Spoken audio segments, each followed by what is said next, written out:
Episode 39, Wages of Sin. I hope you're happy. Both of you. You've ruined my very first slumber party. The makeover, the s'mores, the truth, or dare, the pillow fight. I mean, is there anything else that could possibly go wrong? Twilight stared up at the massive silver statue, her eyes wide in horror, then turned to Golden Blood and pointed a hoof back at the strange amalgam creature. This is Project Chimera. I know, drawled the nasal, sarcastic voice. But I suppose Project Discord or Project Draconequus would have been too much of a giveaway. Twilight's eyes went flat as she looked over her shoulder at the statue, then back at Golden Blood. What is Discord doing here, Golden Blood? How could you put those two in charge of this? Luna will be informed. She began when she was cut off by the low snicker of the statue. Oh, I wish I could see your face right now, Twilight. I really do. Discord cackled. Well, actually, I really wish I was out of this damned silvery suit Goldie dressed me up in. Oh, the fun we could have, Twilight. Fun. He hissed the word long and low. Luna knows. Celestia knows. Golden Blood slowly trotted up towards the statue, and now Twilight didn't look certain of anything anymore. When the war began, Celestia knew that Discord would be the greatest threat to Equestria. If 3 squabbling fillies could break him loose, even though that was long after the sealing spell was cast and after the elements changed hooves, how long would the magic hold when ponies and zebras were killing each other on such unprecedented scales? He gazed at the statue with a long, baleful look as he added, Worse, zebra lore knows of Discord. Trickster of the stars. It does. Twilight asked in shock. I try not to boast, Discord said in feigned modesty. I trotted closer towards the statue, getting out of her way, and was suddenly seized by an incredible vertigo that ended abruptly with a sharp pain in my tail. I felt distinctly nauseous, but then moments later it passed. Okay. I didn't know what that just was, but no more trying to move. My poor tail was one of the few original bits of me I had. Indeed. Ponies aren't the only people he's manipulated, tormented, and hurt. Golden Blood replied evenly. Spirits of chaos like him are well known in their culture, and of them all, Discord is the strongest and worst. Thank you for the compliment, Discord interjected with mock sincerity, but really, I must admit that I'm nothing compared to you, Goldie, when it comes to manipulating, tormenting, and hurting others. How's Fluttershy? Golden Blood's face didn't change a bit, but his horn flared, pushing a button and turning a dial. The metal began to hum, and the hum became a scream. Discord's manic laughter grew into a manic scream as well. Golden Blood! Stop! Twilight shouted, her horn lighting and turning the dial back the other way. Discord panted, chuckling a low, slow, pained laugh. Too soon. Golden Blood glared up at the statue as calm reasserted itself. Even before Luna assumed the throne, Zebra agents attempted to capture Discord. After what you and Celestia did to him, every pony fairly assumed he'd focus mostly on us if he got free, and that made the zebras think that they might be able to use him as a bargaining chip or deterrent. Celestia's original solution was to have him buried here. There's a special ore underneath Hoofington that counteracts his powers. But as the war escalated, we knew the enchantment wouldn't last even there. His size had already increased 50% in just over 10 years, and the petrifaction spell was already in doubt. Well, when you have a steady diet of war, chaos, and uncertainty with zero exercise, you tend to pack on the pounds, Discord murmured. It's hard to believe our efforts were so weak, Twilight murmured, hanging her head a little. What he did to my friends, and bringing them back together. Now it looks like it was all for nothing. Golden Blood stared at her for a few inscrutable seconds, then looked back at the statue. It's not your fault, Twilight. Celestia had many centuries of relative peace after Discord was trapped. The closest he came to release was during Nightmare Moon's bid for power, and that still wasn't enough. Had things remained as they were, he likely would have stayed in stone for at least another millennium. But this war. So much confusion and hatred, widespread violence and turbulent emotions, and for nearly 20 straight years now. It was the perfect diet to set Discord loose. And given how exciting everything is, can you blame me for wanting to get involved? I was so looking forward to seeing how much more interesting I could make things for everybody. Being a statue is so boring, you know. Oh, wait, you don't? You have no idea what that's like, do you? Discord said with the sound of a sneer. And you called me a villain. We had to contain him quickly. Fortunately, Luna recommended utilizing the ore we were excavating in the reconstruction, and it has indeed proven quite effective in keeping him trapped. Golden Blood explained, not taking his eyes off the statue. Funny how she suggested it, Discord said in a faintly hurt tone. And I'd always had a soft spot for little Luna. I never appreciated how much potential she had. How does this metal work? Why can't Discord just teleport out of it or turn it into cheese? Twilight asked with a frown. This metal, Golden Blood replied, unique in all our experience, resonates at only one magical frequency. Not effectively one like some of the experimental materials we've developed, but truly only one single pure tone. It fully ignores all other magical effects. Discord, being a creature of chaos, can't focus his power to such a narrow degree. And I'm not stupid enough to try and play that note, Discord muttered, and my ears perked.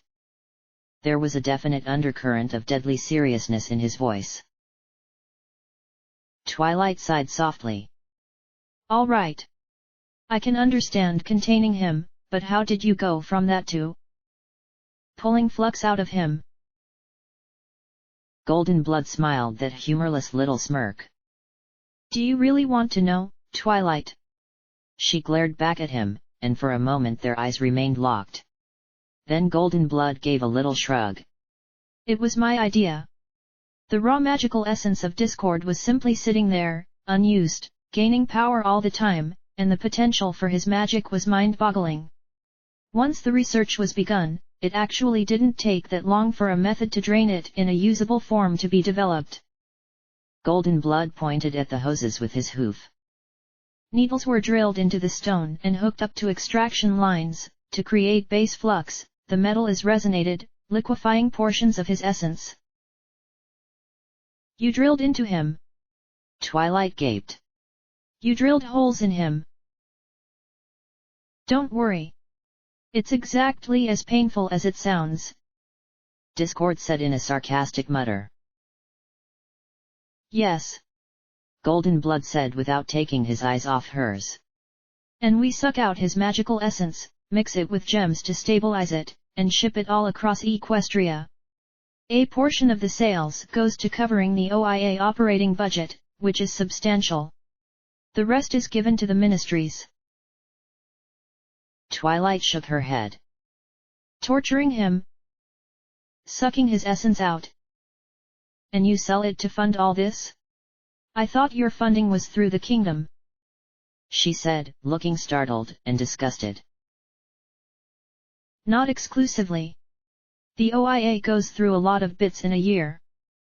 He said as he gestured down at the production room with his hoof. Even with our secondary and tertiary sources of income, projects like Chimera are horrifically expensive. And it benefits us to keep some expenditures off the books. How much money could you possibly need? Twilight asked with a scowl. Our budget exceeds those of the MAS and MOA combined, he countered, and that set her back a step. Possibly even the MOP as well. I had no idea just how much money that was, but I thought of all the money Golden Blood had bilked from the nobility for Project Redoubt. Add in the proceeds from side projects like selling flux. And, actually, I still had no idea just how much money that was. I wasn't sure I could count that high. Twilight's jaw dropped as Golden Blood said softly, "Of course, as I'm not the director anymore, that information is strictly hush-hush. I'll have to remember that next time I approach Luna for a budget increase," Twilight murmured as she stared up at the statue.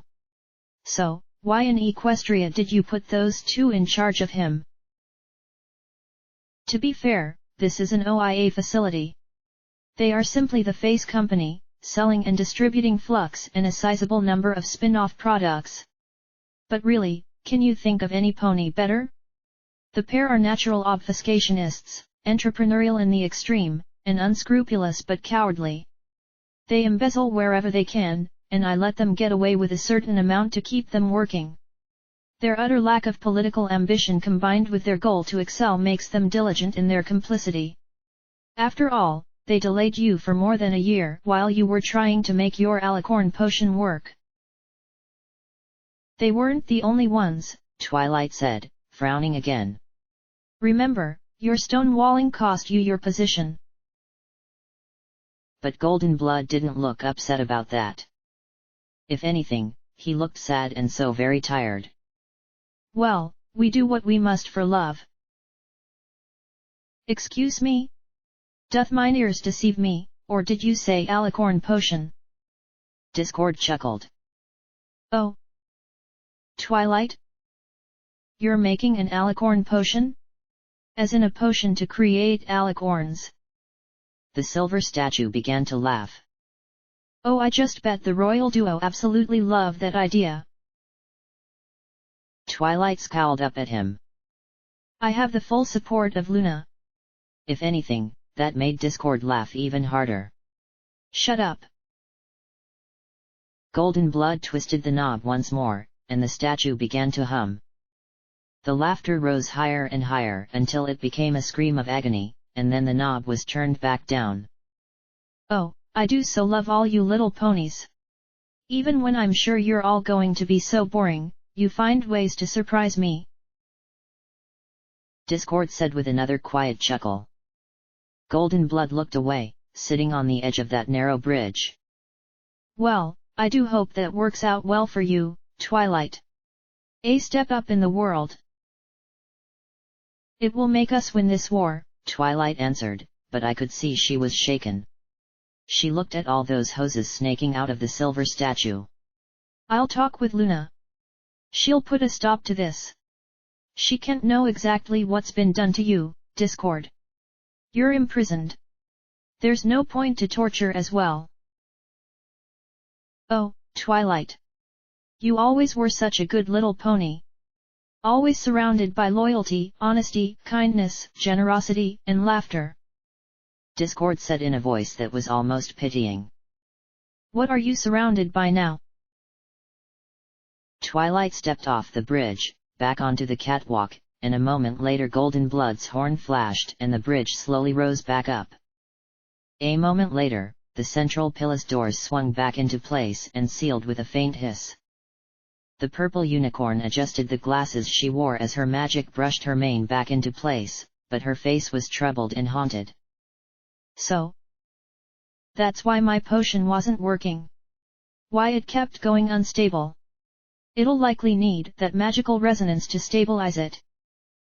Possibly a pinch of that metal as well." "Possibly," Golden Blood replied.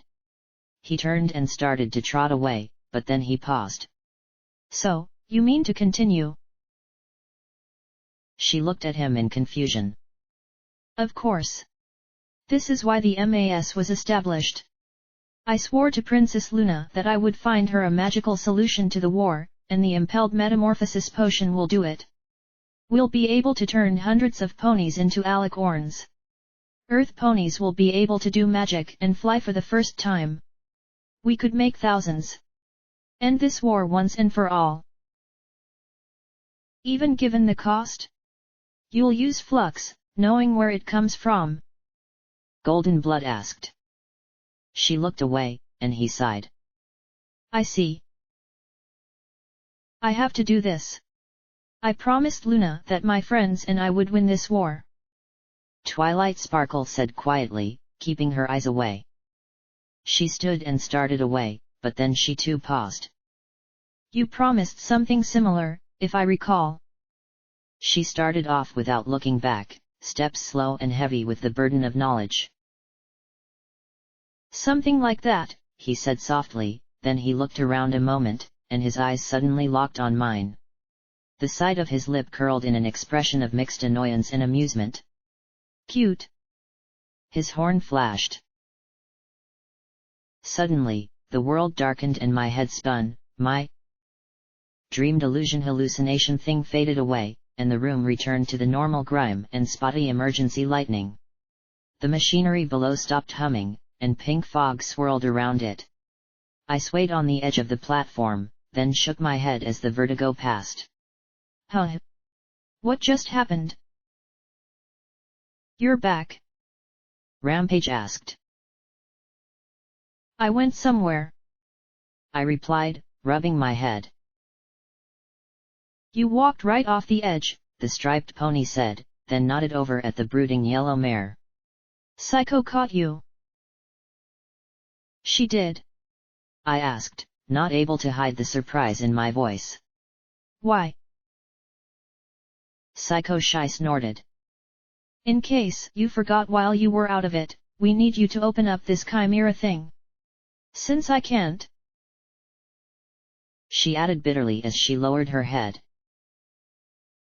You're still helping him? I asked sharply as I looked at Sanguine sitting away from the rest of us. His face had pulled itself together, and the rest of his injuries were rapidly healing. Was this a ghoul thing? Maybe he hadn't really been hurt at all? A ploy to trick gullible, soft-hearted Blackjack? I snorted hard. Maybe P21 was right all along, and I should just smash him now to make sure he couldn't stab me in the back. Be kind, a little Pegasus begged me. Ugh. Easy for Fluttershy. But Scotch needed help, and if he did have an innocent family. No. Psycho Shy snapped, then grit her teeth. I mean, not once we're done here. I'll help him here, and then we're done.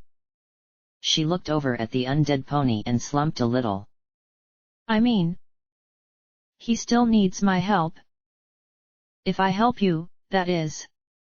She tried to sound tough, but she looked listless and confused, her eyes glancing every which way save at me and Sanguine. You don't need him, I said, trying to give her an encouraging smile. I mean, you're a kick-ass Reaper pony, yeah? You sure kicked my flank all over that cage, remember? Don't try and make me feel better, she retorted bitterly. Just do whatever you're going to do. We need to get out of here. Good point. I had no idea how long we had. Right. I looked up at the metal cylinder with its engraving. Right. So, Chimera, how long would it take for you to make a copy of my friend, Sanguine? Sanguine blinked a moment, then answered slowly, an hour or so to grow a healthy blank. The process can be rushed, but the results of that are substandard. Ugh, did we have that much time? Does this place have some more automated defenses like those turrets we ran into earlier? Rampage asked. I looked sharply at Sanguine, my eyes trying to pick out some sign of betrayal. He had been beaten, but that didn't mean he had given up, and automated defenses could be turned against us. The ghoul stared off for several seconds before answering, it does, but they're only active in a few places. Besides, with what's trying to get in here, I doubt that they'd be much help. What is trying to get in here? P21 asked in a low, even tone. He hadn't moved from where he had been when I had gone out. What's behind those robots? Huffington was a crown jewel of technological development. It was designed to be the perfect city. A city that could, and did, house hundreds of thousands of ponies. It was the dream of visionaries like Horse and Apple Bloom to create a city that could manage and police itself. Automated systems are in place to handle security and defense, even 2 centuries after the bombs. Those systems are effectively responding to an intrusion. So you're saying that there's a crazy computer in Huffington fighting us? I asked, perking up. I imagined a rogue crusader mainframe, or something like it. Well, that's not so bad. I can smash a computer. Unless it has some tragic sob story about how its vacuum tubes were molested or it just wants to save its motherboard, Rampage snickered. I glared at her. I wasn't that bad, was I? Rampage wasn't having any of it. She tapped my chest. Softest heart. Inch the wasteland.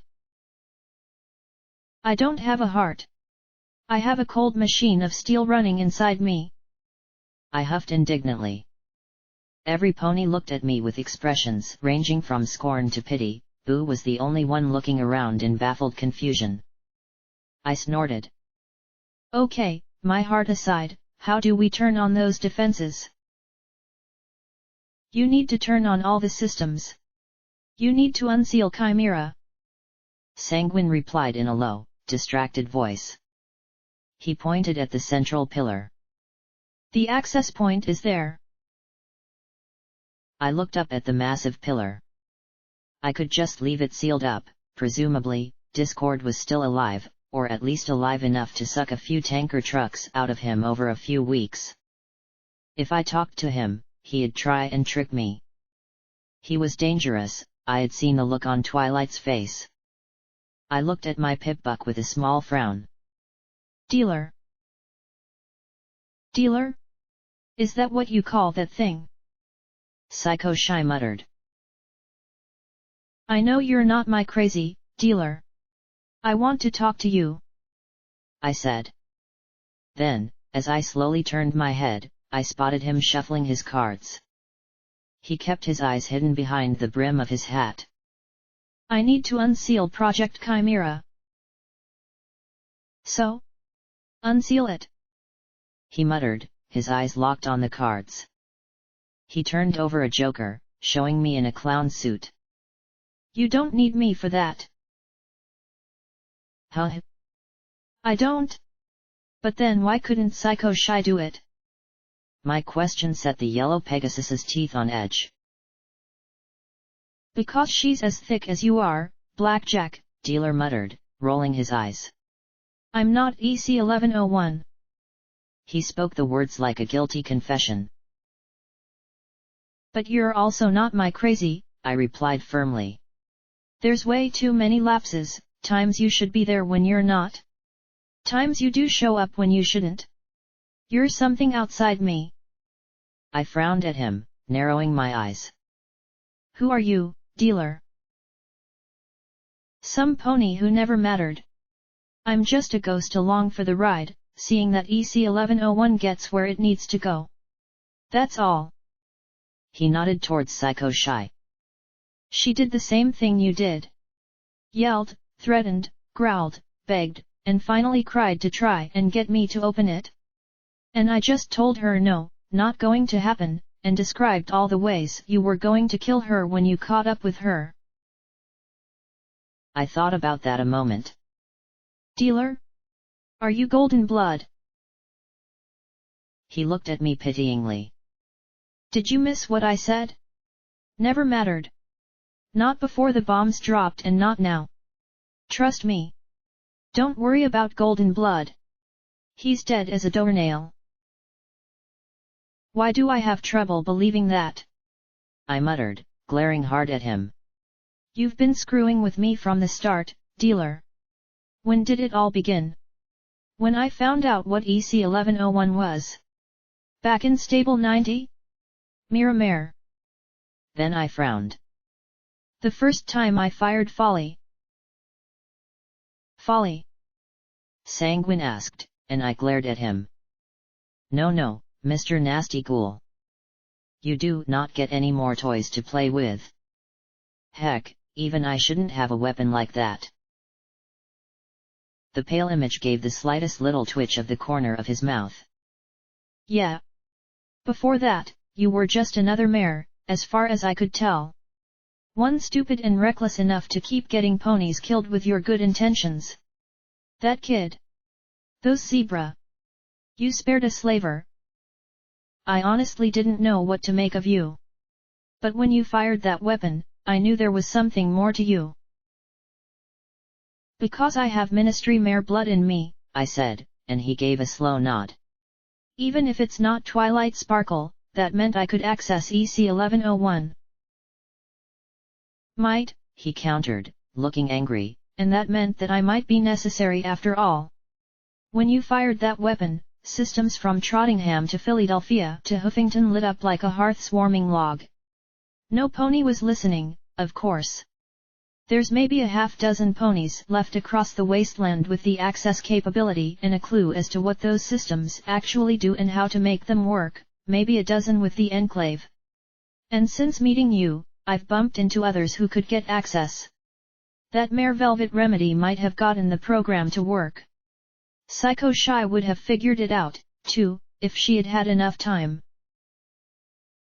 But why does it matter? Something I've been asking all month, P21 said under his breath. Look at this place, Blackjack. He gestured around us. Mass cloning facilities. Biological fusion. Even flux production. Discord. Sanguine's own knowledge and expertise. This is perhaps the greatest treasure trove of wartime biological technology in all the world. Do you have a clue what a pony could do if they really applied themselves to it?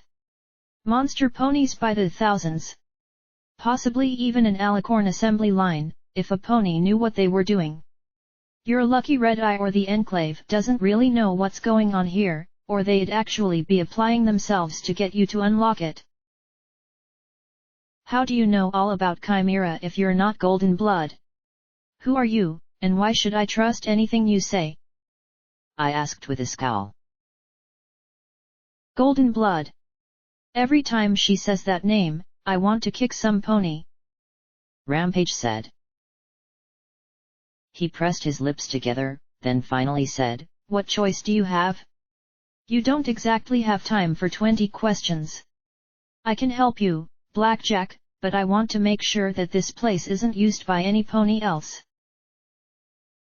Erg. He had a point. I don't want Chimera to be used by any pony. Not by Sanguine.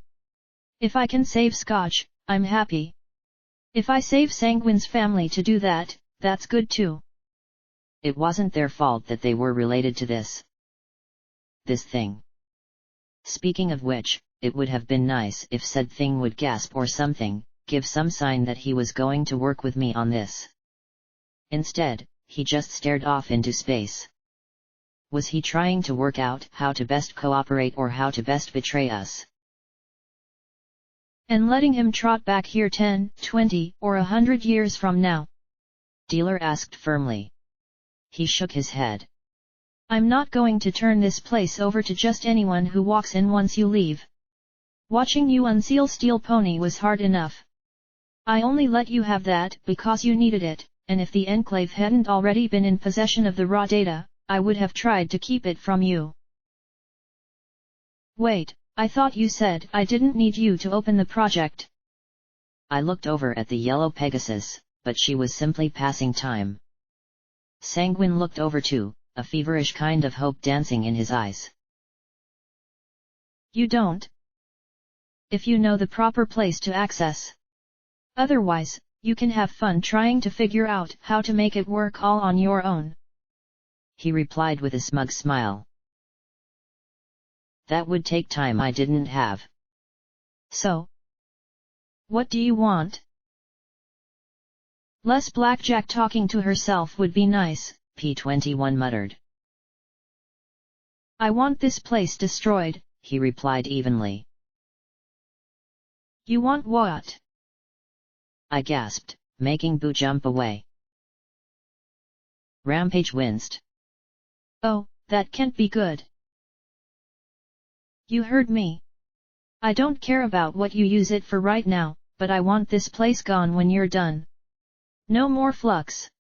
No more fusion mega spells. No more hybrids. Nothing. I want this mistake reduced to a crater, he said with a wave of his hoof. And Discord? I asked with a frown. He laughed briefly. Discord? He can be buried along with the rest of this place. Discord was an enemy to ponykind centuries back, and he'd be our enemy today. Dealer looked down the catwalk. I think Red Eye's forces are clear now. They'll be coming in soon, if they're not here now. So, do you agree or not? I imagined that I could hear them, too. The clicking-clanking hoof steps of protective ponies, the rolling treads of sentries, the levitation talismans of Mr. Handies. Fine. You help, I'll destroy this place. I probably shouldn't have said that last bit aloud. What? Destroy what? Sanguine shouted, pink cloud spurting out his nostrils. I'll not see this place destroyed for any reason. Of course. P-21 groaned. The mine was just a warm-up. Psycho Shy gaped at me. You're insane.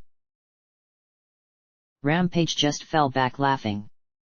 Oh Luna, I fucking love you, Blackjack. And Boo blinked in confusion.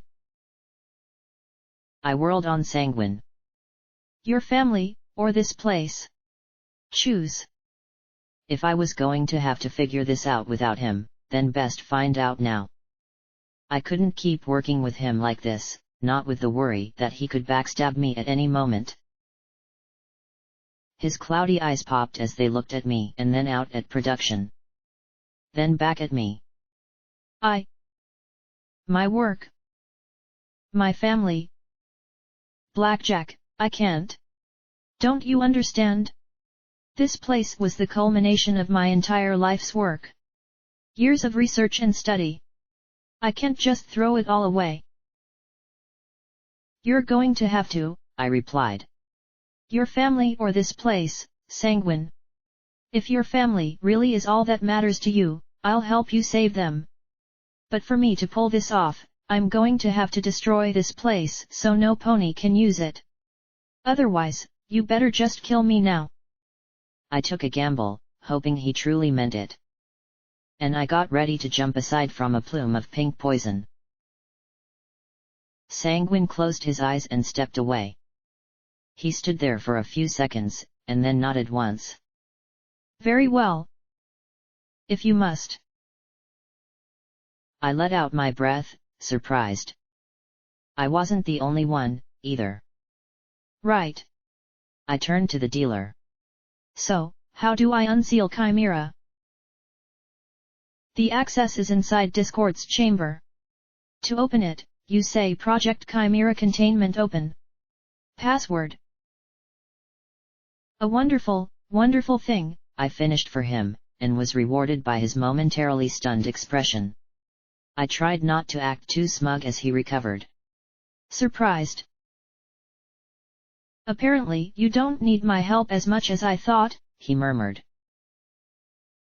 I stood at the edge of the catwalk and said the phrase and password from the vision, and the pillar gave a massive groan and shudder.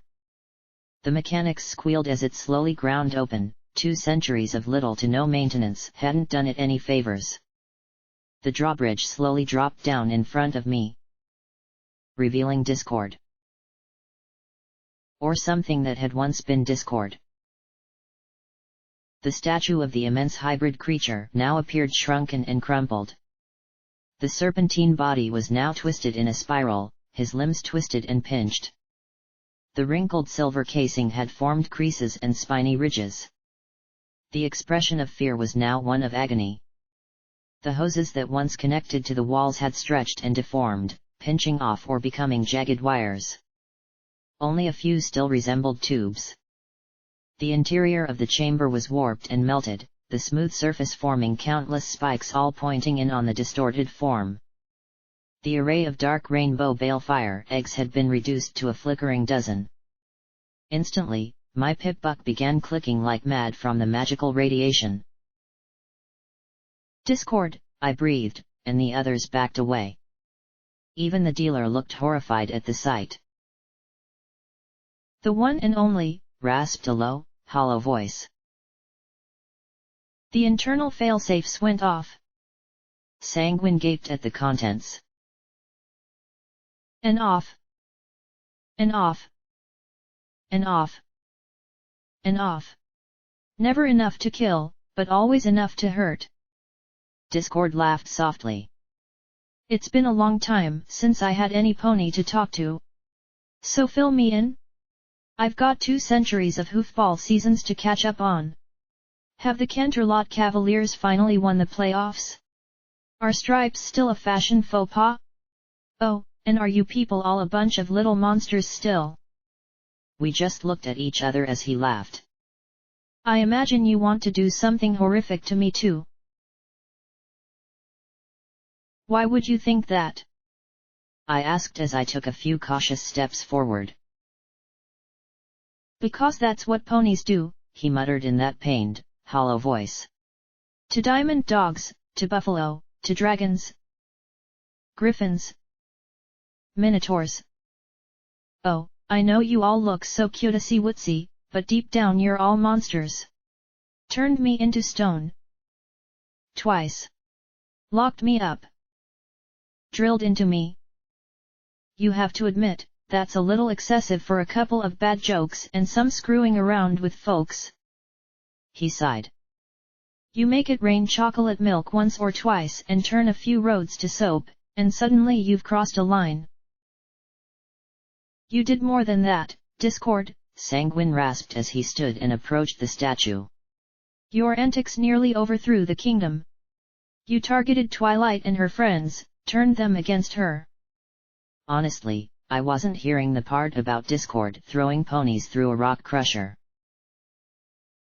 Oh yes, and Twilight and her friends didn't harm Equestria in the slightest, Discord drawled softly. You know, even at my absolute worst, I never killed anyone. Toyed with. Manipulated. Teased. Oh yes. But kill? There's few things more boring than a corpse. Dealer looked at me and tugged his hat down over his features. I realized it was the exact same style as P21 now wore. I wondered if, 8 or 9 generations removed, the bucks could possibly be related. The project's main interface is there. I'll make sure your pip-buck connects straight to it. He then frowned at me. Remember, Blackjack. Crater. Yeah. I muttered as my vision began to scroll funky data. I started to hear a rhythmic banging from the direction of distribution. I looked at the terminal and the dial and buttons that Golden Blood manipulated. I gaped at the knob twisted all the way over. You. He. 2 centuries in agony? I asked, gaping at the dial and then at the crumpled statue. At once I twisted it to 0. I heard him let out a long groan of relief. I think you could summarize that as oopsie, Discord snickered. The more the metal resonates, the more flux one can slurp out of me. Of course, even I have limits. What with the fighting and all, you must be feeling better, though?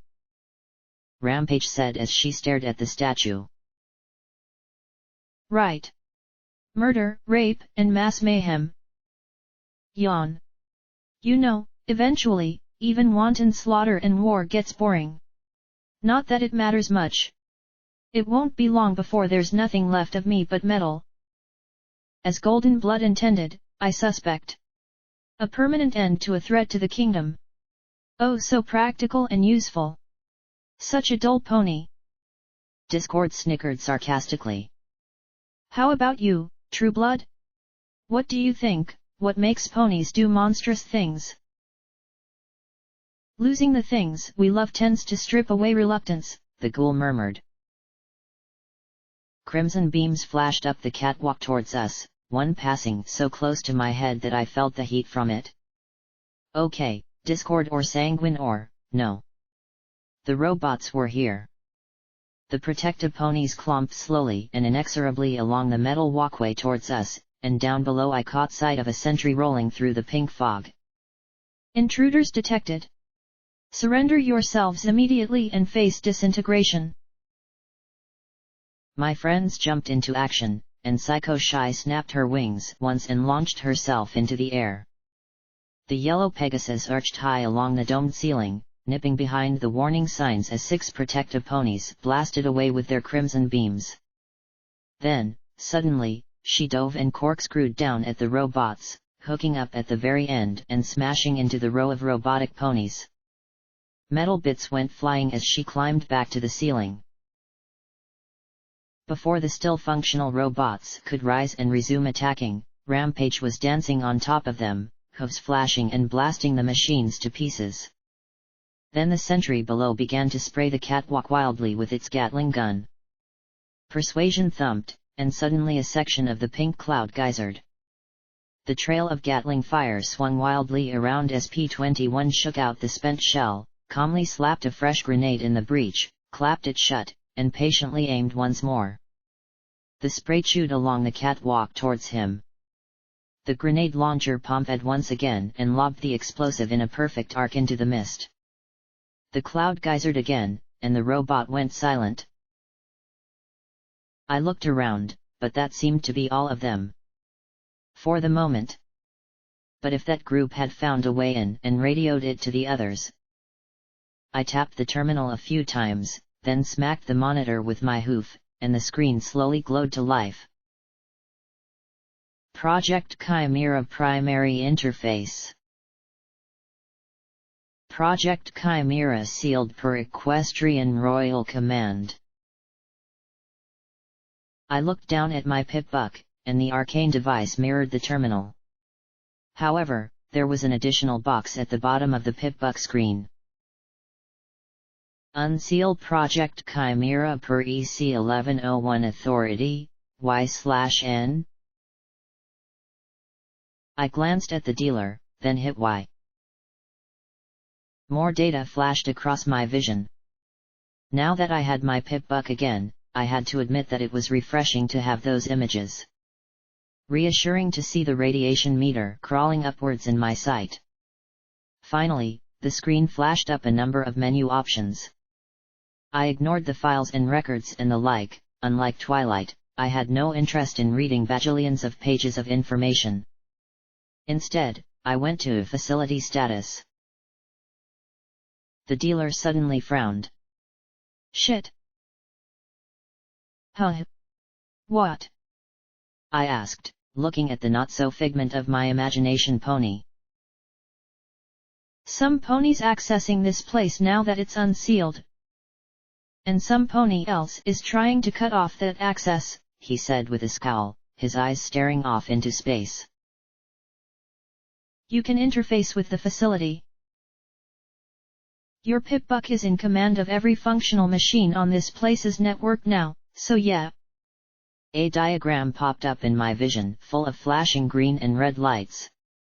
Orange lines kept trying to creep into the diagram. They had consumed the hexagon-marked distribution and were spreading into the rest of the facility. A green line was wiggling in from the security hub. I couldn't make heads or hooves of it, but he seemed to understand what it meant. I nodded. Okay. Your job is to cut off that outside access, then get us locked down and close the doors. Just don't blow the facility up till we're out of here.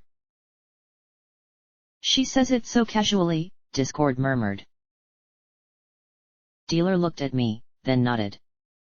Blue lines radiated out from production, intercepting the orange and green intruding into the facility. They cut off the creeping orange lines and drove them back, stabbing into distribution. The green line snaked around, as if evading the dealer's efforts to push it out. I can't seal off the doors to distribution. Looks like they cut through the drive systems to get them open.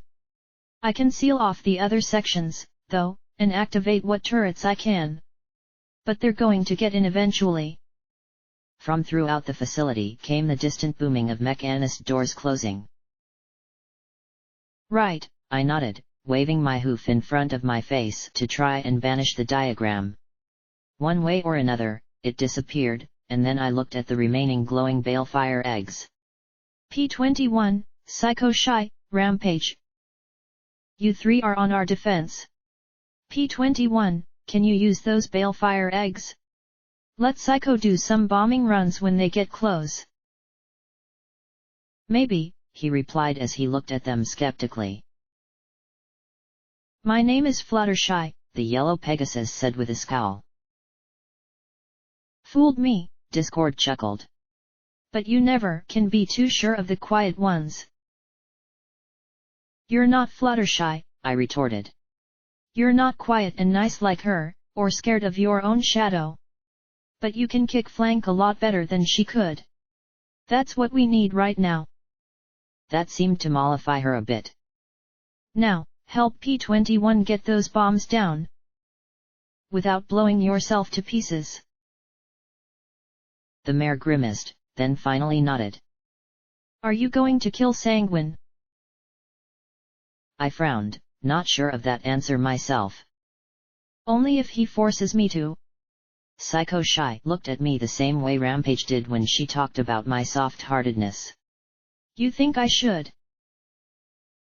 I know he still plans on killing you. Just because you spared him. Don't think he's planning on sparing you. She scowled, looking at the ghoul who was standing apart, looking impatient. Part of me wants to kill him myself. I let him use me. But I didn't expect him to throw me away. And the other part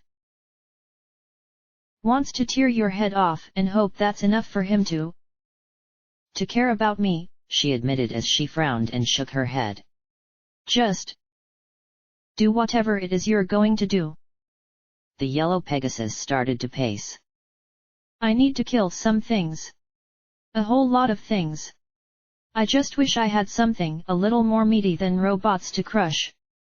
Then she pointed at Rampage and snarled, and I want my power hooves back. Yeah. And I want a lifetime supply of party time Menthals. Forget it. The striped filly said as she admired the devices on the ends of her legs. These things are great. I can kill things as a kid with them. Can we shut up and get these bombs out? P-21 grumbled as he dug out a tablet of RAT-X. I just want to blast this place to the moon and get out of here. The silver statue sighed. Sure, Discord. Mess around with the little ponies. They're so cute and cuddly. What trouble could they possibly be? I stepped back from the alcove, letting them work. The dealer frowned as he looked at Sanguine. How long do you think we have till we're overrun? I asked before he could start questioning my decision to help the ghoul. An hour or two, dealer replied. Blackjack, about Sanguine. The things he's done. Damn it, I get enough of this from P-21. I hissed in frustration. I know he's done messed up things. I get it. And I wish that I could be the stable dweller and just shoot him dead for doing it. But I need him to help Scotch, he needs me to help his family, and you need me if you want this place blown up. So just drop it already. He finally sighed and nodded. Very well. Then hurry. They're in the loading docks and are shooting their way through the hatches. It'll take them a while to get into production, this place had the thickest doors installed. Right. I trotted to Sanguine. Let's go. I need a Scotch copped, and you need your family saved. He stared at me for the longest time, as if he couldn't exactly believe this was happening, and then nodded once. I'll meet you in the copy room. I hope you have a blood sample of the pony you want copied. Otherwise, this is all academic. I frowned, then nodded in return. Scotch got cut out in that wood. She bled pretty badly on my barding a few hours ago. Will that work? Hopefully putting the environmental suit on over it had preserved the blood. It should, he said as we walked along the catwalk, him leading the way. One sign of a trick, and I'd be into sats and ready to see how hard my cyber legs could kick. He turned his head to glance over his shoulder at me. I am sorry, Blackjack. For what I did to you. Sorry. I gaped at him a moment. You killed every pony in Brimstone's Fall and left Dusty Trails alive in a crusher and you're sorry. I am. If you had died. If EC-1101 was destroyed. He shook his head. We'd all be doomed. Why? I asked with a small frown. You mentioned something about horizons back in the arena. Fill me in now. We really haven't the time for details, he said with a huff, paused, then answered. When Twilight Sparkle thought that Golden Blood was impeding her research, Luna had him stripped of his directorship. To be honest, I felt the prince's response was somewhat lacking. It was a slap on the hoof, really. Still, she appointed Horse as director of the OIA, and I supported him. It got you put back on Project Chimera, I replied. Yes. But in the weeks after he was appointed, Horse discovered disturbing things about Golden Blood. Very disturbing things. There were projects in place that the princess hadn't authorized. Projects like Chimera, Steel Pony, and Starfall were clearly for war usage, and projects like Eternity were old news. Other projects like Party Pooper and Redoubt were highly classified, but Luna approved of them. Or at least she didn't disapprove of them. But Horse found two projects that directly challenged her rule. One was a project called Gardens of Equestria, which seemed to be designed to restore the country in the event of a truly overwhelming defeat. The suggestion that such a thing could happen and the waste of resources creating it were bad enough. But Horizons? I leaned forward, nearly salivating. Horse said it was a weapon of some kind, capable of utterly destroying the zebras in their entirety. I suppose it was some sort of super mega spell. I blinked. That was it? Fun. As if regular mega spells weren't enough. And it's tied into EC-1101. Luna couldn't even find Horizons or Gardens. So she closed every OIA project she could, hoping that that would work. Golden Blood refused to help, of course. He shook his head. Really, I think the fact that he was keeping secrets from Luna angered her far more than the projects themselves. She trusted him that much. Yes. I think she finally realized just how far Golden Blood had strayed in his loyalty. She was infuriated that he would waste staggering resources on those two projects without her knowledge and approval. She insisted he disclose everything he knew on Horizons and Gardens. He refused. The ghoul hesitated, then laughed mirthlessly. Luna did not take it well. What happened? He was sentenced to execution. After being mentally rendered by MOM's finest interrogators, of course. That was when he finally cracked. He screamed and railed about conspiracies and deception as he was dragged away. I wasn't there, but I heard that he was ranting about Horse and the Ministry mares and ancient zebra plots and Nightmare Moon. Completely spit his bit. Sanguine chuckled, grinning at the memory before he sighed and added, Unfortunately, I had an important meeting on the same day of the execution and couldn't find a way to get out of it and attend. The meeting didn't end up mattering anyway, the bombs fell the very next day. That was some interesting timing. And I wasn't capable of believing in coincidence anymore, not with anything involving Golden Blood. Sanguine reached some stairs dropping down into the pink cloud. I have blood samples in my lab downstairs. I'll be right back. I waited, wondering if this was some sort of deception. Maybe he was getting a gun? Maybe. If this place was working, then he could just shoot me now and get what he wanted. He had to know that he couldn't hold the complex against all those robots, though. But just in case, I kept my gun loose in its holster and practiced trying to control it. My magic was getting stronger, but I was still a long way from wielding a shotgun again. The left side of my face was all twitchy. I frowned and reached up, feeling the rough and jagged edges of melted hide. Did I? No. I couldn't look that bad. I just needed more time to regenerate. Some pony would have said something. I swallowed hard, nothing I could do now. I just had to hope that, whatever Sanguine's breath had done, my body could heal it. Dealer had vanished again. Was he watching me now or supervising the facility? Sanguine returned wearing a pair of saddlebags.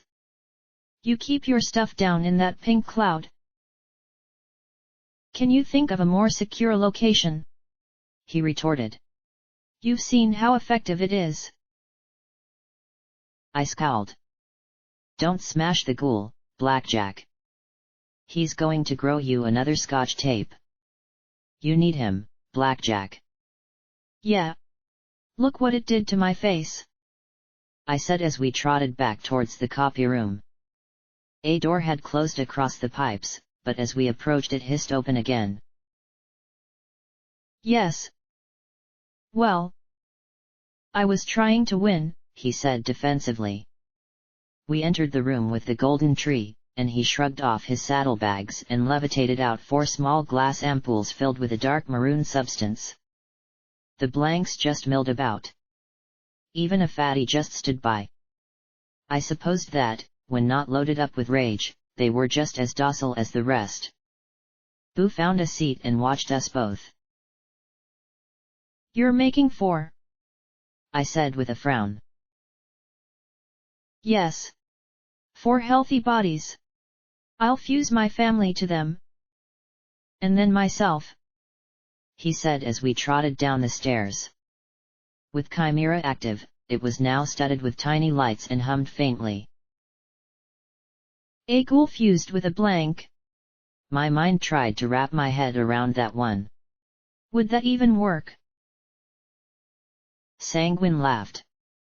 Blackjack, I am so far into hypothetical guesses that I might as well just be throwing reagents against the wall and hoping for a beneficial reaction.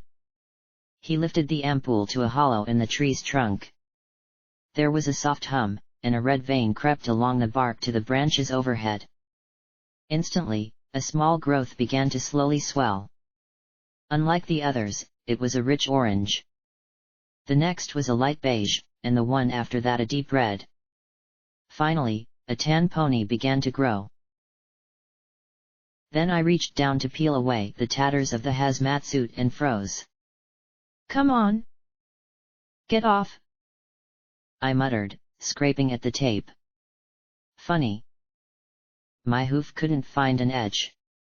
Not anywhere. It was like the tape wasn't simply stuck to me but rather was fused to my legs.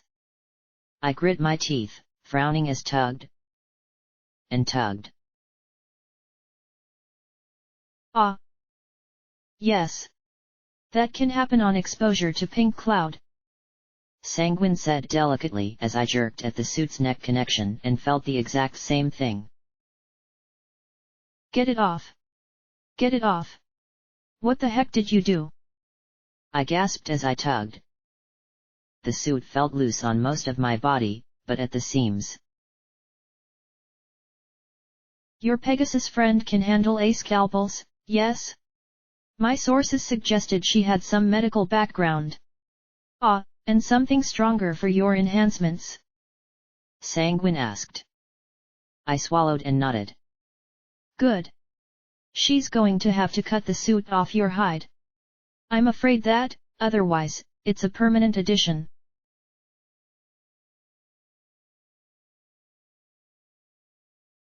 There wasn't much to do for a bit. I wanted to talk to him, but it was all just one great big thorny mess in my head, and he was fussing with the pods as they grew. One of them popped early on, and he had gone into a rage for 5 minutes before adding more blood and starting over. Rampage, Psycho Shy, and P-21 were taking care of our momentary defenses. I was doing all I could to not pick at where the suit had fused with me. My legs I could probably free with a belt sander and scrap metal, but my skin? The itchy sensation was driving me right up the wall. Sanguine had cut a hole in the hazmat suit and scraped enough of Scotch's congealed blood off my leather barding to set an olive pod growing, and a milky white pod next to it. That'd better have just been a coincidence. Well, there were a lot of white ones. Calm down, Blackjack. At least for now. Finally, he seemed to calm enough that I could ask a question. So, how'd you hook up with Golden Blood in the first place? I mean, I know that Silver Stripe faced all kinds of flack for being half zebra, but you were full pony. I made a mistake, he admitted after a moment. I was just out of medical school and was drafted. I got sent east of Hoofington, near the Zanzibar Strait. The zebras had a number of forward positions and were digging in, so the army was called in to blast them out again. This was 5 years after the start. Cannons were a big new addition, and firearms were issued for the first time ever. New wounds and injuries required whole new medical procedures on the battlefield. So what happened? It was a mess. 24-hour surgical sessions. Amputations were common. Unicorn medics like myself were constantly burning out our horns trying to heal, there were so many. Surgery on gunshot or heavy shrapnel wounds was untried and suspect. An officer came in with a bloodied flank. Superficial injury. He could have waited, but he insisted. I should have made him wait. But he was an officer and promised me a rotation back to Manhattan. So I helped him. When I was done, I was burned out. Couldn't even lift a scalpels. He sighed and shook his head, staring off into space. A dozen ponies died while I was dicking around with a stupid flesh wound. He honored his word and put in a commendation for me, but it didn't matter. My superiors had faulted me for violating triage procedures. When I was pulled off the line, my record came with me. I had skills, but the word in the profession was that I was an opportunist, willing to let a dozen ponies die just to get what I wanted. I finally got a position, but I faced that attitude. So, finally, I embraced it. Anything to get ahead. To get what I deserved. So when Golden Blood came along with an offer, you jumped at it, I replied. Yes.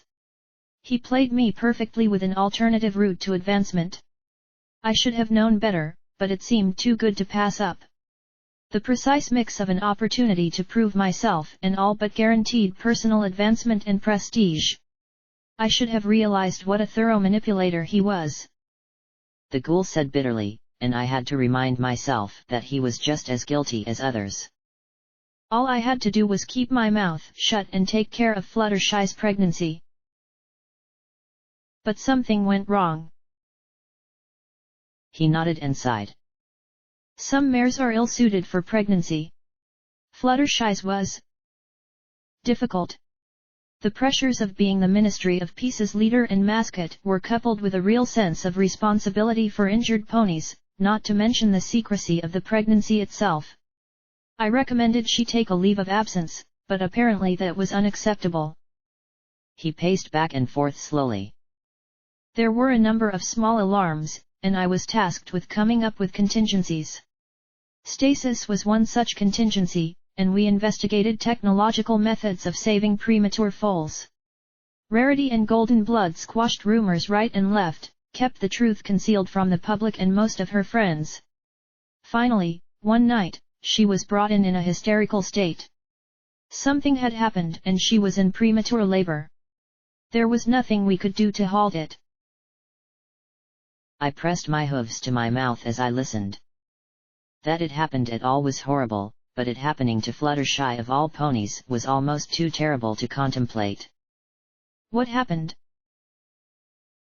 At first, we thought the foal stillborn.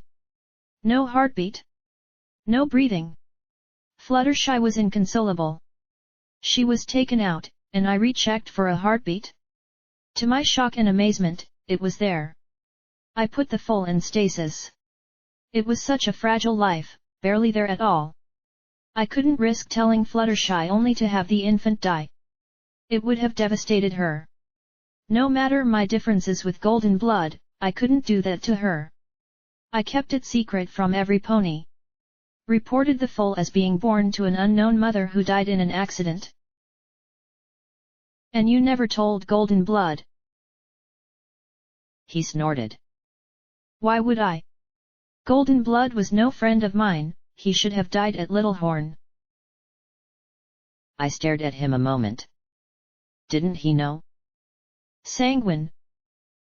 Golden Blood was her father. What?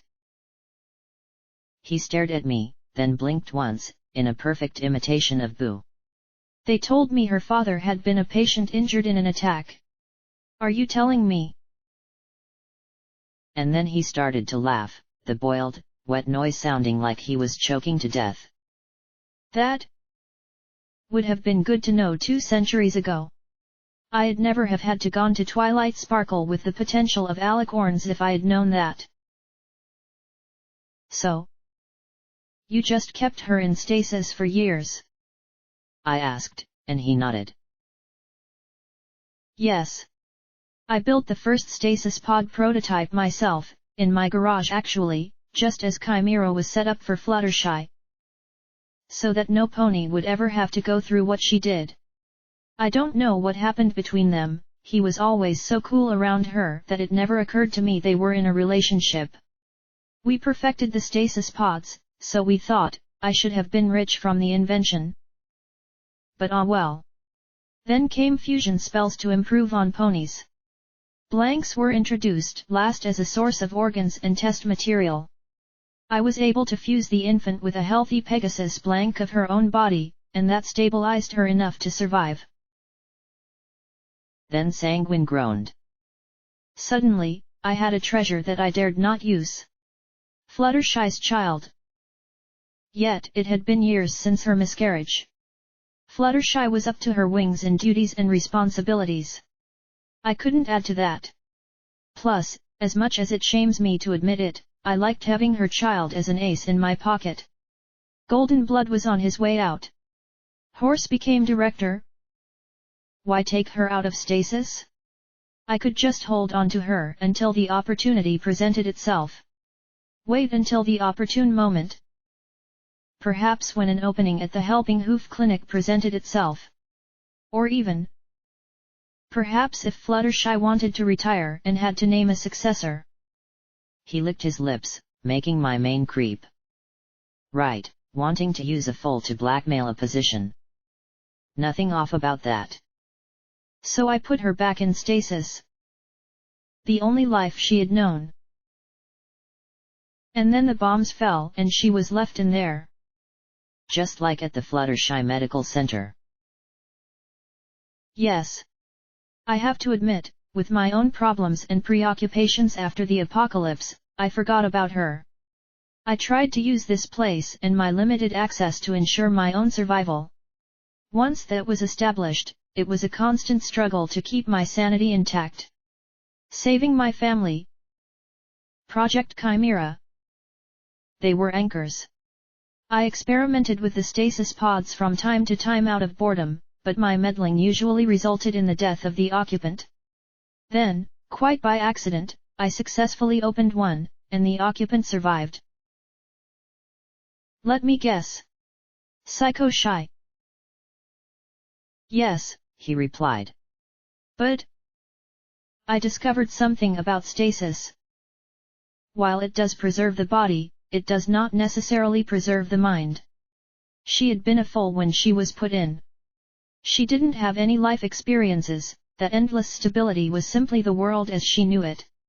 Her emergence into the real world, on the other hoof, was terribly traumatic. He closed his eyes. But a cold or filly, trapped in place for centuries. I saw play painted on the walls. So? When you realized that, it lit a fire under your ass to get your family restored. He nodded slowly. Perhaps not exactly like that, but yes. You have the crux of it. Suddenly there was a sharp detonation that I felt through the floor. One of P-21's balefire eggs going off. I really hoped that that wouldn't set off other things before we were ready. Once we had our stuff, we were going to be out the tunnel to the river. Then I'd wish him the best of luck. He'd need it, given how many ponies wanted him dead. The ghoul seemed to read my nervousness. Relax. The only way this place blows is if discord breaks free. And even you aren't dumb enough to do that. Oh, he really didn't know me that well, did he? So? Discord. How'd he get tied into Chimera? What's his story? I asked softly. He's some sort of manifested spirit of chaos, but his magic, his ability to do wild and unpredictable magic at will, was the cornerstone of Chimera. By extracting his magical potential and stabilizing it, we were able to create persistent magical effects that would have otherwise required an army of unicorns to perform. Few ponies realized or appreciated how Flux advanced the war effort. I nodded. But is he dangerous? Incredibly, Sanguine replied, but then he frowned. Or? At least he was. Seeing him like that. Then he shook his head. No. It must be some kind of trick. He's the sort to try and deceive others for his own benefit. I gave him a flat look. He was one to talk. Unfortunately, he couldn't take his eyes off the swelling fruit of the copy machine. But can he die? I asked tentatively. He could hurt. That was for sure. I'm not sure. Not in the conventional sense, certainly. Shoot him full of holes, turn him to stone, or cut his head off, and he'd simply pop out from behind the friend you just killed by accident to have a good laugh at your frustration. The only substance we ever encountered that could stop him was a special meteoric iron found beneath the city. Indeed, its very nature seems almost hostile to discord. Golden Blood used it to trap him, and Horse discovered how to resonate it, increasing the flux yield by 10 times. But why? I don't understand. He looked at me flatly, and I said, I shoot things, remember? Clearly Stapletech was terribly negligent in your education, he muttered, then sighed. Arcane Science 101, then. Magic resonates at a wide variety of frequencies. Everything in the universe has its own set of wavelengths. In nature, most of these waves harmlessly clash with each other. Like static, if you will, but intelligent beings and certain magical organisms can focus this magic to specific effects. Unicorn craft, dragon fire, Pegasus flight, earth pony mud loving, diamond dog digging, and so on.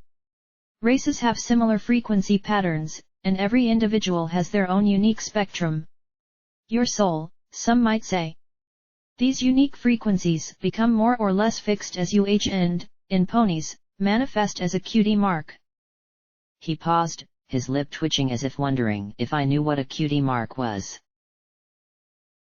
Signifying our special talents. That much I know, I said with a huff. So, everything in the universe vibrates, then. A simplification, but yes. Normally little happens, the waves cancel out one another in nature. But when intelligent creatures start to work together, then the frequencies can align on large scales. The magical potential of one pony is amplified by the magical potential of others. They build and support each other. Conversely, they can interfere with each other, leading to aggravation and anger. That interference releases energy, usually in very small amounts, that feeds and empowers discord.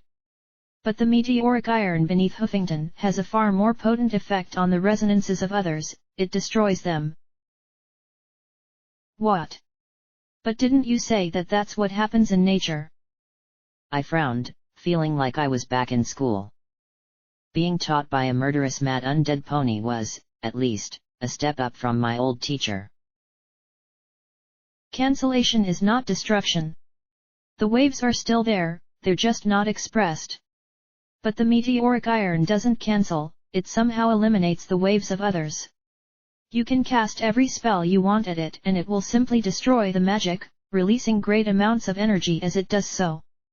The only way to affect it at all is to use magic that vibrates at exactly the same frequency as the metal. I could never do it,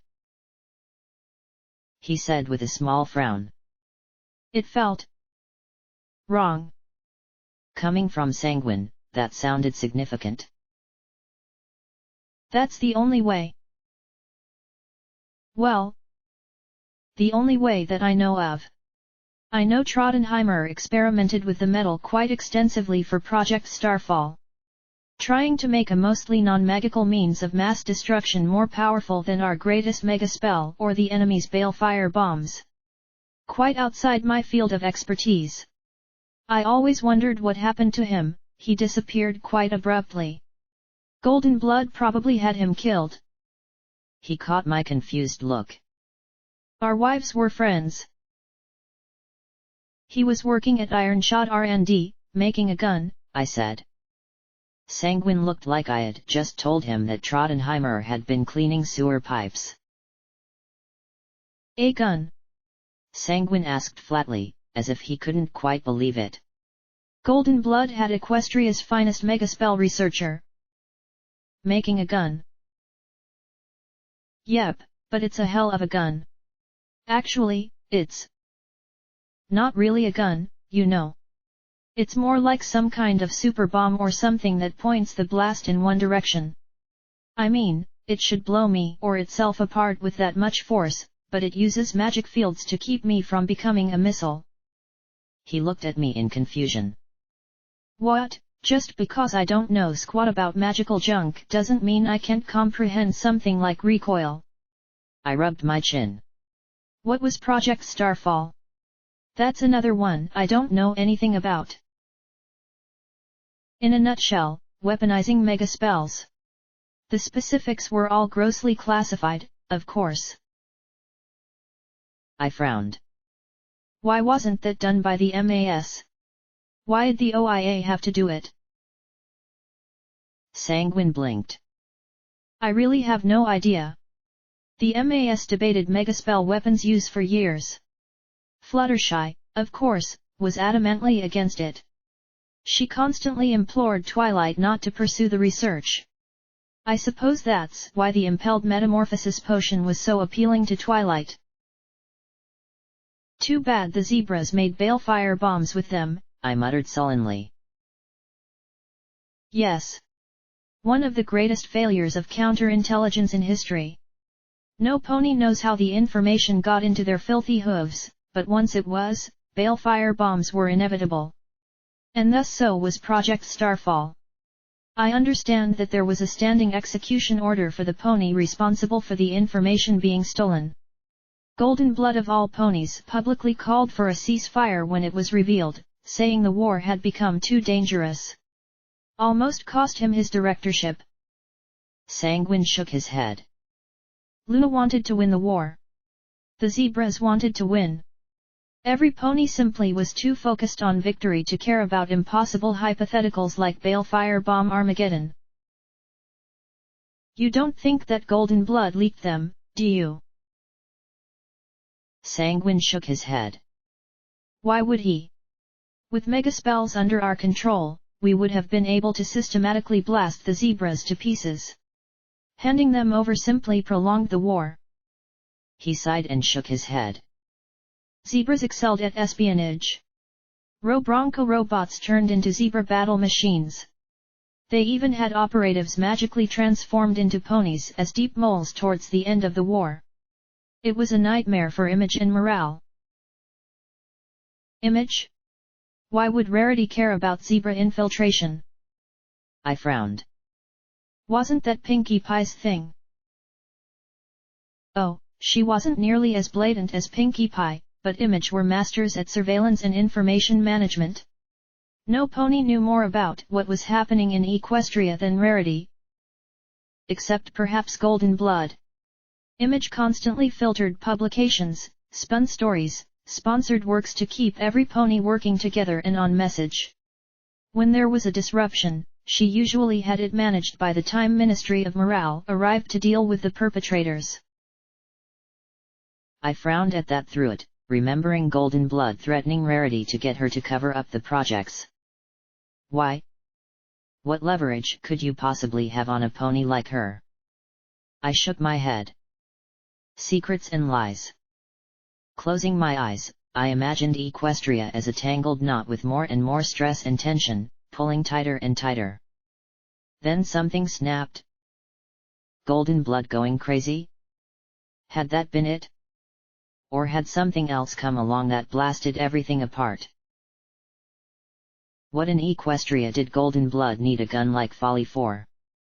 He wasn't a soldier. Why would he need something that could pack the punch of a mega spell? No, not just a mega spell. A portable mega spell. A single pony mega spell, one that would kill the shooter. Golden Blood had shown Twilight the origin of Flux to try and convince her to abandon her research. But had he needed to? Twilight had been honestly shocked to discover the source. Had he wanted to, Golden Blood might have stalled her for months. Years, maybe. If he had died, would Twilight have ever found out, or would Discord have been buried under OIA bureaucracy? He had chosen to show her. Had it been because he wanted to stop the Alicorn project and couldn't think of any other way to do it, out of guilt for Gardens, or something else altogether? Maybe he had planned on doing something that resulted in his own death? Only he had been arrested and sentenced to execution first? What would you need a gun like Folly for? Luna? Celestia? Discord? A dragon, maybe? Spike? Ugh! Why can't a smart pony figure all this stuff out? I whined as I thumped the side of my head with a hoof. It's simple. Smart ponies work out this mystery crap and tell me where to shoot, I shoot, we win. A round of wild Pegasus to celebrate afterwards. This should not be so complicated. Boo bumped her head against my side, then looked at me with her wide, vacuous stare and a small smile. I blinked in confusion, and she bumped me again. Wha? What do you want, Boo? Are you hungry? I started to dig out another snack cake, but she just nudged me again. Finally, I sighed. Sorry, I dunno what you want. I reached down to rub her ragged milky white mane, and she closed her eyes, smiling and sighing. I caught Sanguine staring at me. What? I asked, a touch defensively as I scratched her ears. Nothing. I'm trying to hypothesize why she is so different from the other blanks. He rubbed his chin, narrowing his gaze. She might have stepped in some flux, I suppose, though that tends to create gross physical changes. She looks a few weeks older than most blanks, too. You don't have to talk about her like she's an animal, I said as kept scratching.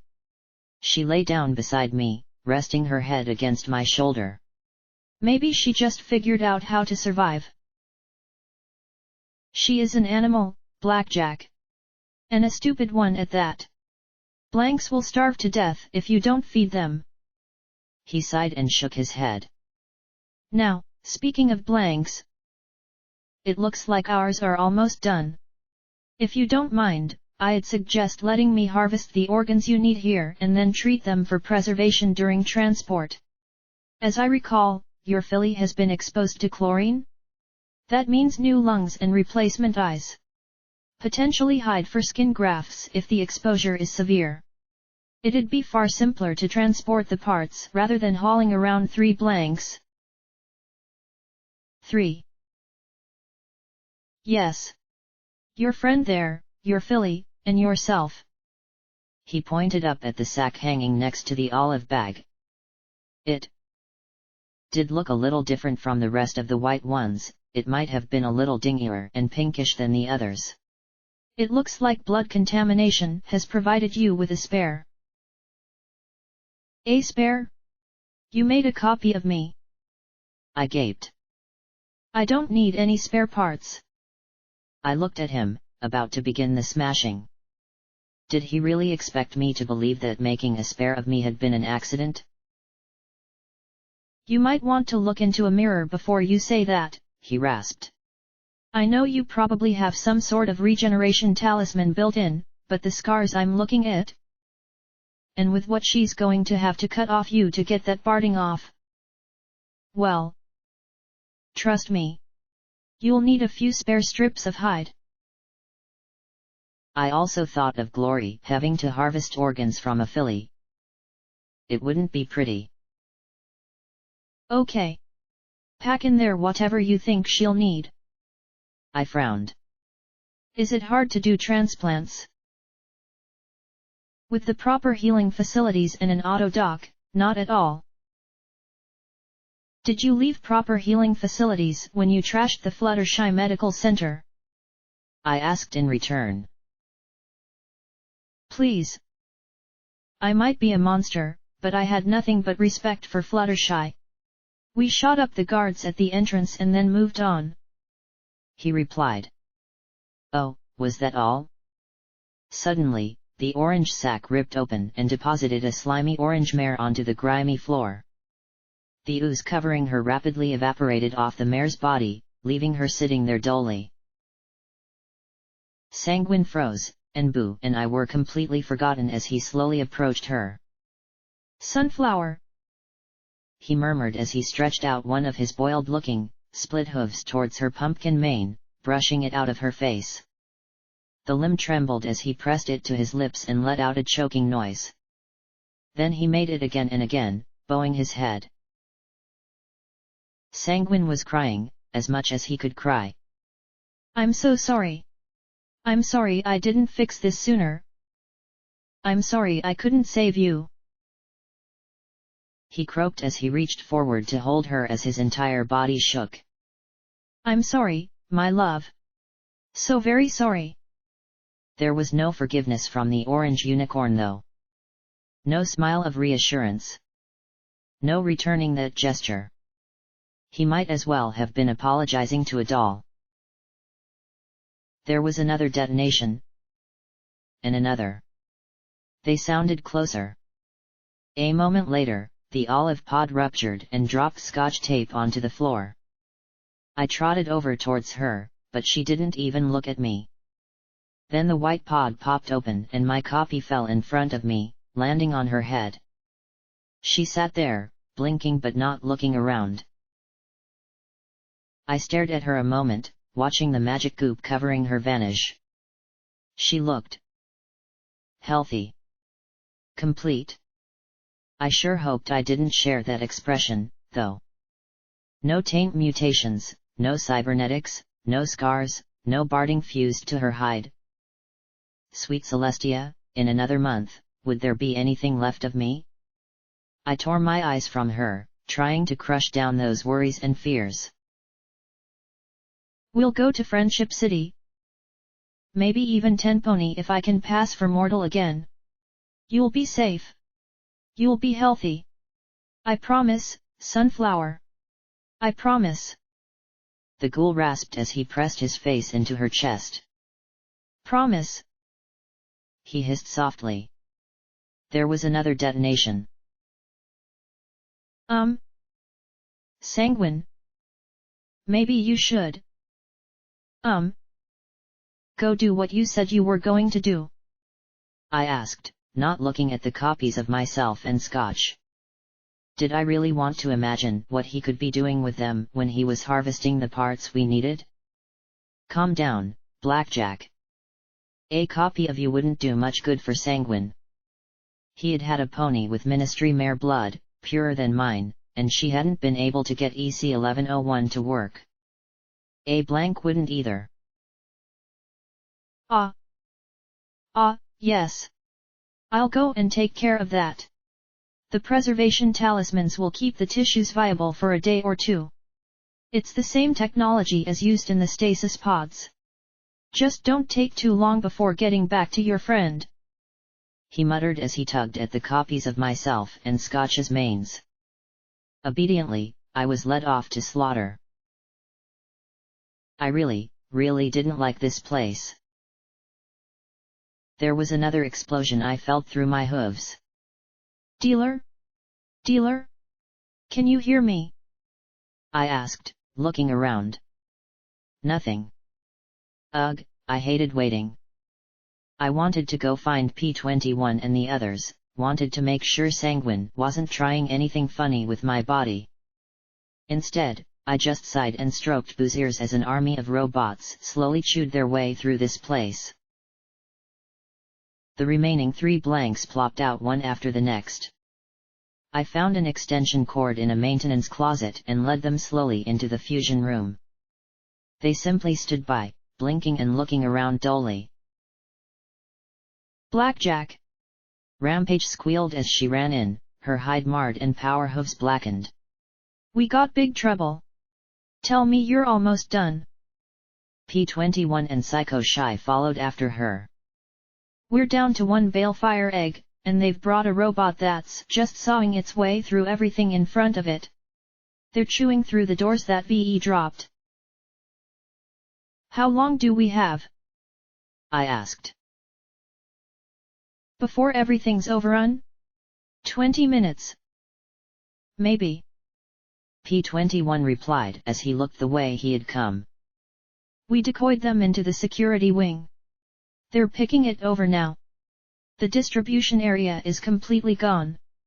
They're probably carving their way into the harvesting area now. They're what? I gasped, and turned to race after Sanguine. I didn't have time to explain things as I backtracked to the room with the bloody tables.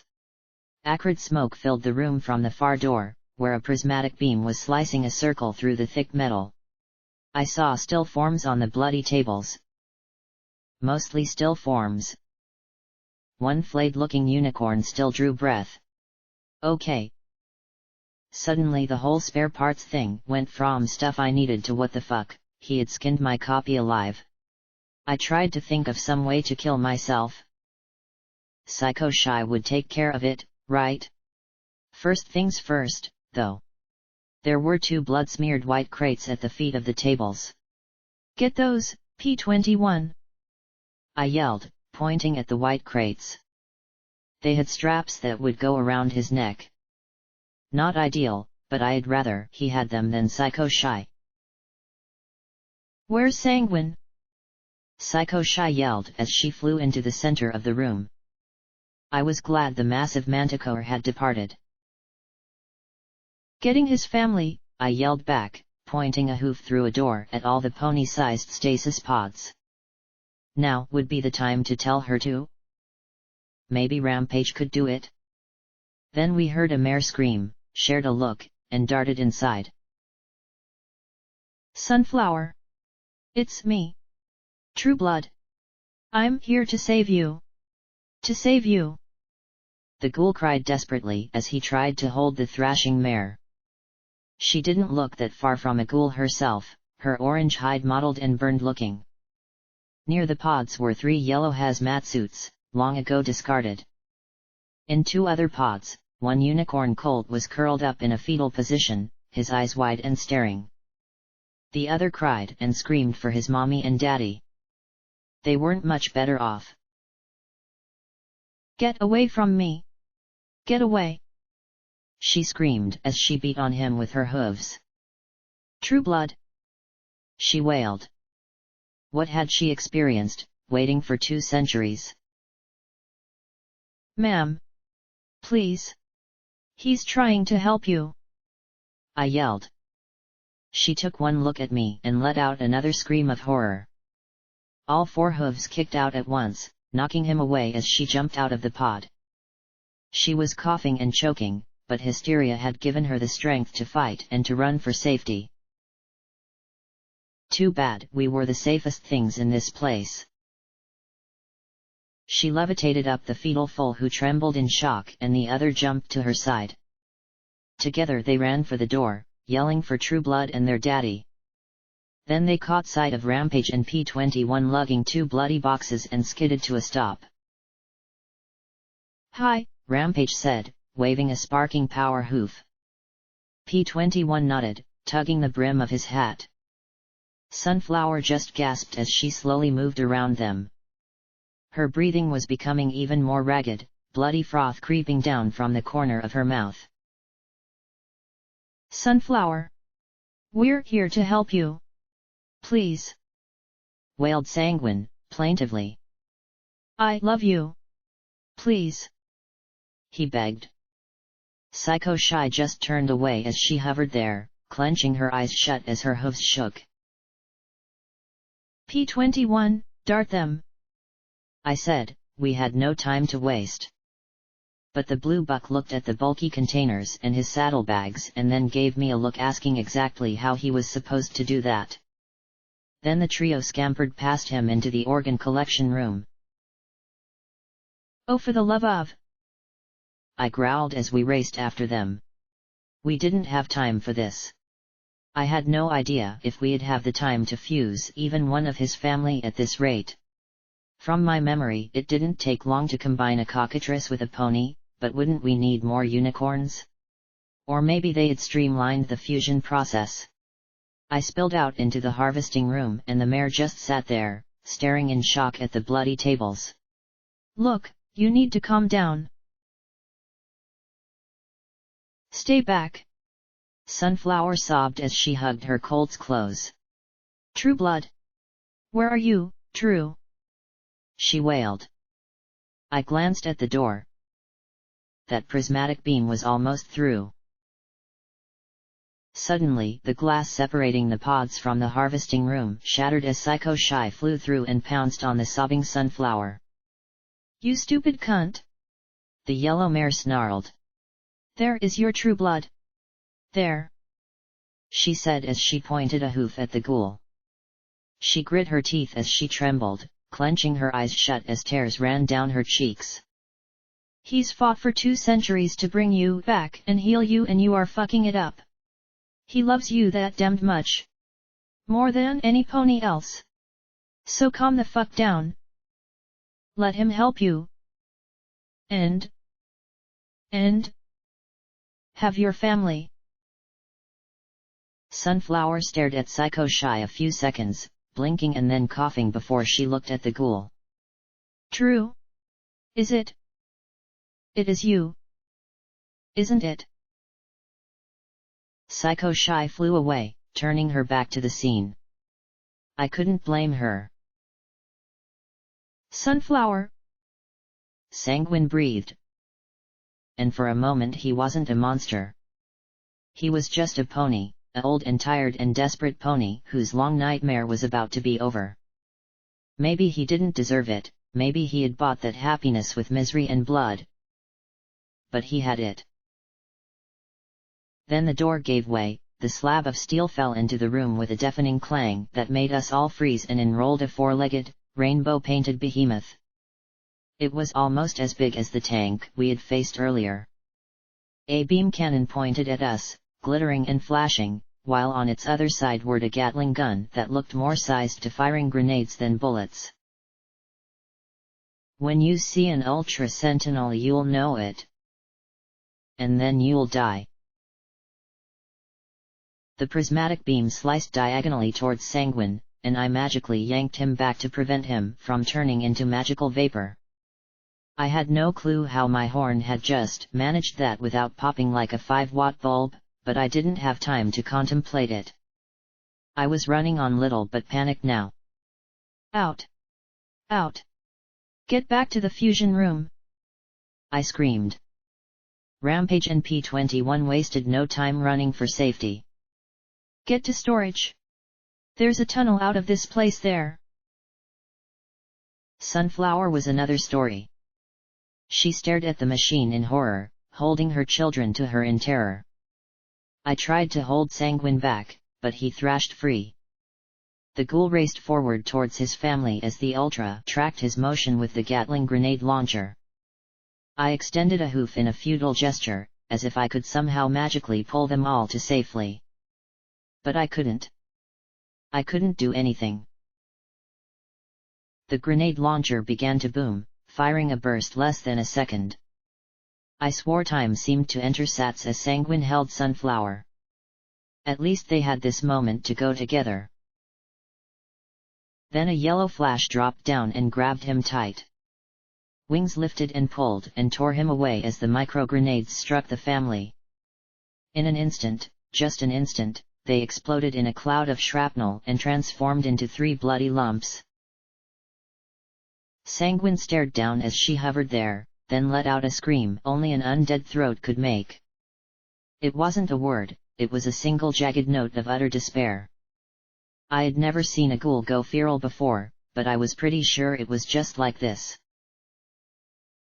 Psycho Shy and I raced back, the Pegasus struggling with the wildly thrashing ghoul. I saw the dealer standing beside the door that led to the fusion chamber and yelled, "Close the door!" As we passed through. The door immediately hissed, the 2 sides sliding horizontally towards each other in the middle as the Ultra rolled after us. It fired its prismatic beam into the wall where the door emerged, and there was a mechanical squeal of tortured metal. The door halted, leaving a hoof-wide gap in the middle. The Ultra proceeded to slowly cut and bend the metal away. "Sanguine, please!" Psycho Shy begged as she faced off with the deadly undead monster. He spewed noxious pink streams at her that she barely dodged. "You don't need them. You can start a new life with me. Please!" She begged as she backed off. The ghoul simply hissed as he drew in his breath. She closed her eyes, her yellow hide blotchy in places where his breath had burned her. But Sanguine wasn't looking at her anymore. The ghoul stared at the 4 copies, himself and his family. Psycho Shy was forgotten as he stepped towards them, his eyes wide and cloudy. He sat down, staring at the 4. Boo left them, rejoining me as she looked on in confusion and bumped my shoulder with her head. Slowly, I approached Sanguine and swallowed. "Sanguine!" But he didn't answer. He simply looked at the 4 copies, a pony who had lost everything. Another pony sucked dry by this horrible place. As much as I hated him, I felt sorry for him too. "Blackjack!" Rampage shouted as she raced in from the copy room. "We're screwed. The storage room is filled with robots. Hundreds of them. I've never seen so many before." And there went our way out of this place. The door to harvesting was slowly peeling open as the Ultra carved its way inside. I looked at Sanguine staring at the copies, ignoring Psycho Shy as she sobbed brokenly. "True blood?" I spoke softly. "We were such a nice family. Don't we look nice?" He whispered. "Sandalwood." He pointed at the tan colt, then the brown one. "And mahogany." "Sunflower wouldn't let me name them anything with blood in it." He sniffed, shaking his head. "They're such strong, clever boys." "Just like their father," I replied. He shook his head firmly. "No. Better than their father. Much better." "I'm sorry it turned out this way," I said quietly. "I should have talked to you. Told you why. I shouldn't have done what I did. Not that," he said in a hoarse whisper, like a ghost. I should have given you a chance to tell me, I replied. Trueblood. We have to get out of here. The rail line is cut off. So is the way through security and Flim and Flam's escape tunnel. Is there another way out? He didn't answer. Then he said softly, in production, there's a shaft going down. There was a pipeline for flux. It went to a red tunnel. There's a lift. You can get out that way. I suppose. He paused and murmured quietly, such a nice family. I stared at him as he gazed at the copies of his lost family. If I forced him to go, like Psycho Shy had, all I'd have left was a thrashing, feral ghoul. At this point, there was only one thing left to say. Goodbye, Trueblood. But he didn't respond. I suspected he would never say another word ever again. It had taken 2 centuries, but the hoof had finally caught him. I turned to the others as the Ultra peeled open the door like a lid off a can of cram. I grabbed Psycho Shy by her mane, employing the wonders of fingers, and dragged her out as she started to thrash. No. No. Bring him with us. Don't just leave him. He's all the family I have. Please. She screamed as she fought me. We entered the copy room as the Ultra squeezed its way into the fusion room. I nodded to the dealer once we were clear of the door. A prismatic flash cut through the gap before it sealed and locked down. Psycho Shy's mane tore free of my grip as she hammered on the sealed door with her hoof. Sanguine! Sanguine! She wailed over and over again, sinking down sobbing as she pressed her cheek to the door. Please! Then there was a cherry red glow followed by a prismatic sparkle as the Ultra Sentinel resumed its pursuit. Clearly, it wasn't going to be satisfied till we were all dead. Come on, I said. Sanguine said there's a way out through production. Leave me, Psycho Shy said quietly. Nope, I replied. I am through leaving ponies behind to die. I meant it, too. Sanguine's family hadn't deserved to die. Not like that. Not after 2 centuries trapped in a nightmare they couldn't escape. Security saves ponies. Shut your mouth, you stupid, self-righteous little cunt. You didn't save him. I am going to. She began, when there was a soft PFFT and a dart appeared in her flank. Her yellow eyes widened as she began to sway. Fucking cunt. And then she went limp. I looked over at Rampage, holding the blowgun in her mouth. P-21 rolled his eyes as he said, I know you probably wanted some kind of teary heart-to-heart before you won her over and convinced her to live, but we've really got to go. I tossed Psycho Shy onto my back, and we retraced our way back up onto the catwalk. I stared down at the blanks still standing around in dull obliviousness. My instinct was to save them. But I couldn't. Boo, at least, was clever enough to follow me. I'd have to lead the rest, and I couldn't see any way I could lead around a herd of mindless ponies. I tore myself away, trotting along the catwalk back into production. All we had to do was get down the shaft and escape this. Pink cloud. I stared down at the swirling gas as it was mixed by the robots moving slowly through it. My EFS could make out dozens of bars, and occasionally I could see the flash of lights from their domes or eyes as they moved through the toxic cloud beneath us. We found ourselves back in front of the central pillar, the twisted statue of discord behind us. There was nowhere left to run. I looked down into the swirling pink cloud but couldn't see any kind of shaft. Not good, I muttered. I'll say. I'm completely out of popcorn. Discord murmured. I mean, if this is that last show I get to watch before I die, I'd at least like to enjoy it properly. I stared at the statue, a terrible desperate feeling inside me. Can you do something? Discord was silent a moment. Well, I don't know. In better times, I'd turn the robots into mechanical wind-up toys and inhale the cloud through one nostril and get high off it. But now, I really don't know. His tone turned contemptuous.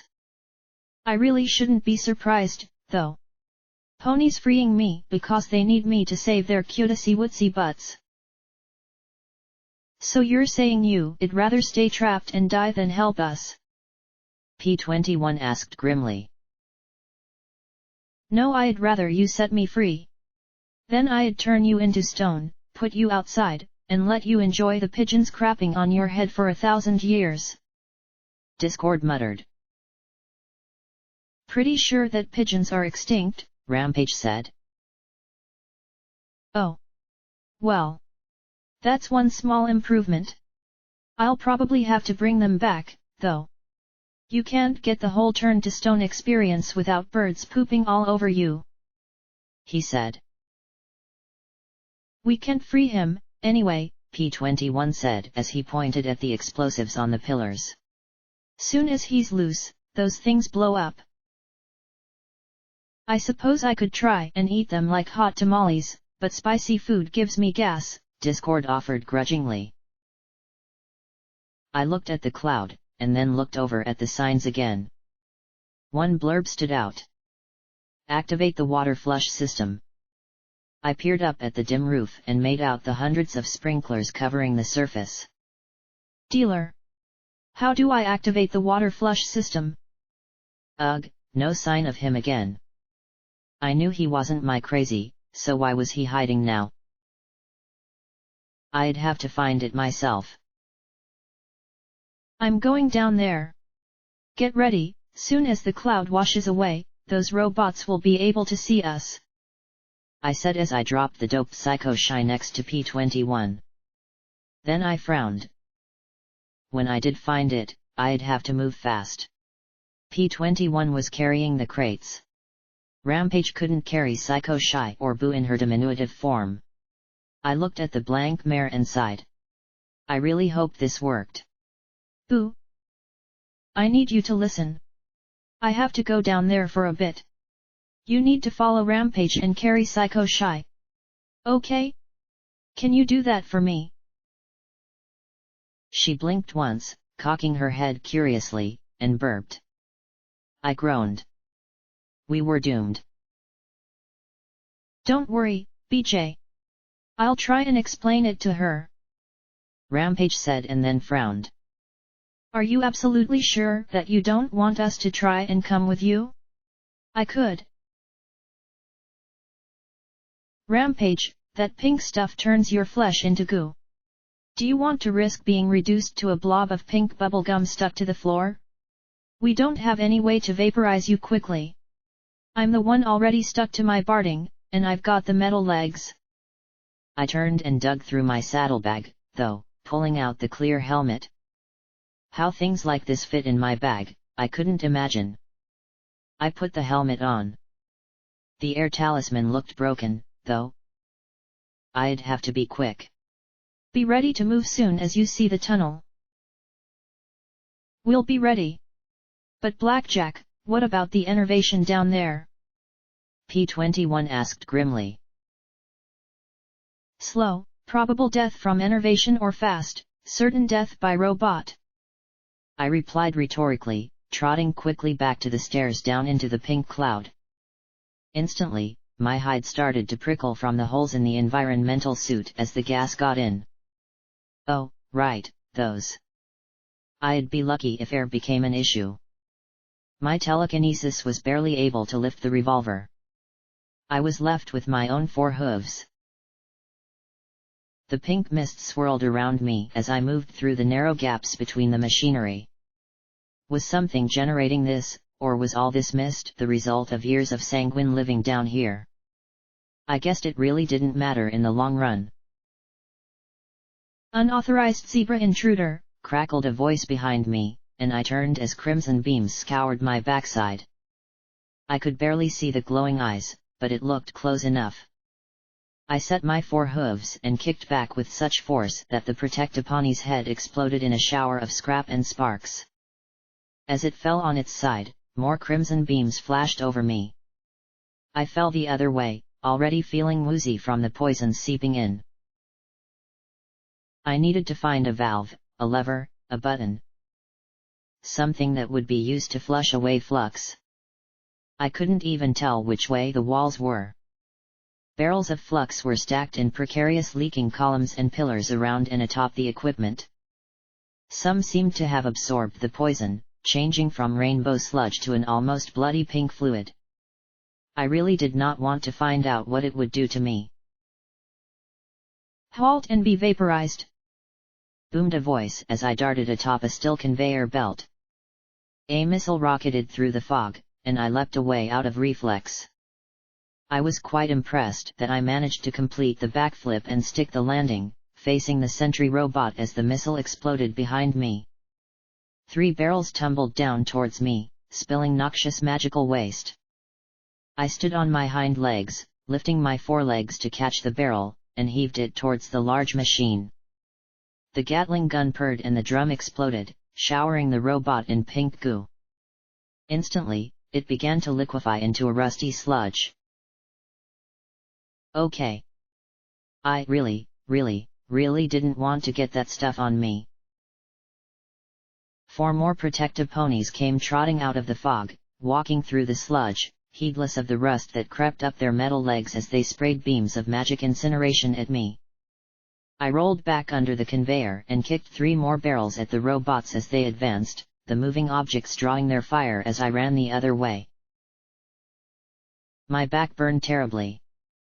I was fairly sure that, if I was completely natural, I would have been pink bubblegum by now. The robots were closing in, and I still hadn't found any method of setting off the sprinklers. I had no clue where the stairs out of this fog were, and my breathing was getting slow and heavy. "Unauthorized presence. Exterminate!" buzzed a sentry bot out in the pink fog, sending another missile flying towards me. I barely hit the ground in time for it to miss and explode, showering me with chips of concrete. I looked back at the crater the missile had blown out of the wall, and then at the large pipe and wheel next to the hole. "Emergency water flush system," read a sign over the valve, and I whooped as I rushed up to it, set my hooves, and started to turn. Nothing. I grunted and strained as I heard the robot approaching behind me. Then I noticed a little sign hung on the wheel. "Out of order." "I am going to kill them," I bellowed at the little yellow sign. Okay, so technically I'd probably have to invent time travel if I wanted to do that, but it would be worth it. The robot fired another missile, and I dove aside in time for it to blow another chunk out of the concrete wall. I had seen Rampage take a sentry down with her hooves, but she had super strength and the ability to not die. I raced through the gloom towards the robot, its Gatling gun purring as it swept a line of metallic death towards me. As the robot came more and more into view, I left it to my body and leapt up onto a conveyor belt, continuing to close the distance. It fired another missile as my legs sprang onto a barrel and vaulted over the streaking projectile to land on its back. "I have dealt with enough shit today," I screamed as I rammed my hooves into its metal head. The robot responded by lurching to the left and ramming into the machinery, nearly knocking me off. Then it reversed and slammed into the machinery on the right. I was only just hanging on. I needed something more substantial. Oh, this was going to suck. I took a deep breath and my horn flared, popping the helmet off once again. A sane pony would hold her breath, but I really needed to get that sprinkler to work. P-21. Grenades! I screamed at the top of my lungs, and threw the helmet up as hard as I could with my free hand as the other held on with dear life. Funny, if I'd had P-21's hat on, wasn't surrounded by toxic gas, and didn't have an army of killer robots after me, this'd be pretty fun. 1 second, nothing. 2 seconds. Nothing. 3 seconds. I was fucked. And then I heard the clatter of metal pinging beside me and threw myself over the machinery to my left, using the robot's momentum to carry me over. There were 3 explosions as P-21's grenades went off, and I knew the robot was scrap. Well, it at least wasn't doing more than crackling feebly. It wasn't going to be getting up soon. And neither was I. I felt my ear stick to the floor, then felt it stretch like taffy as I rose to my hooves.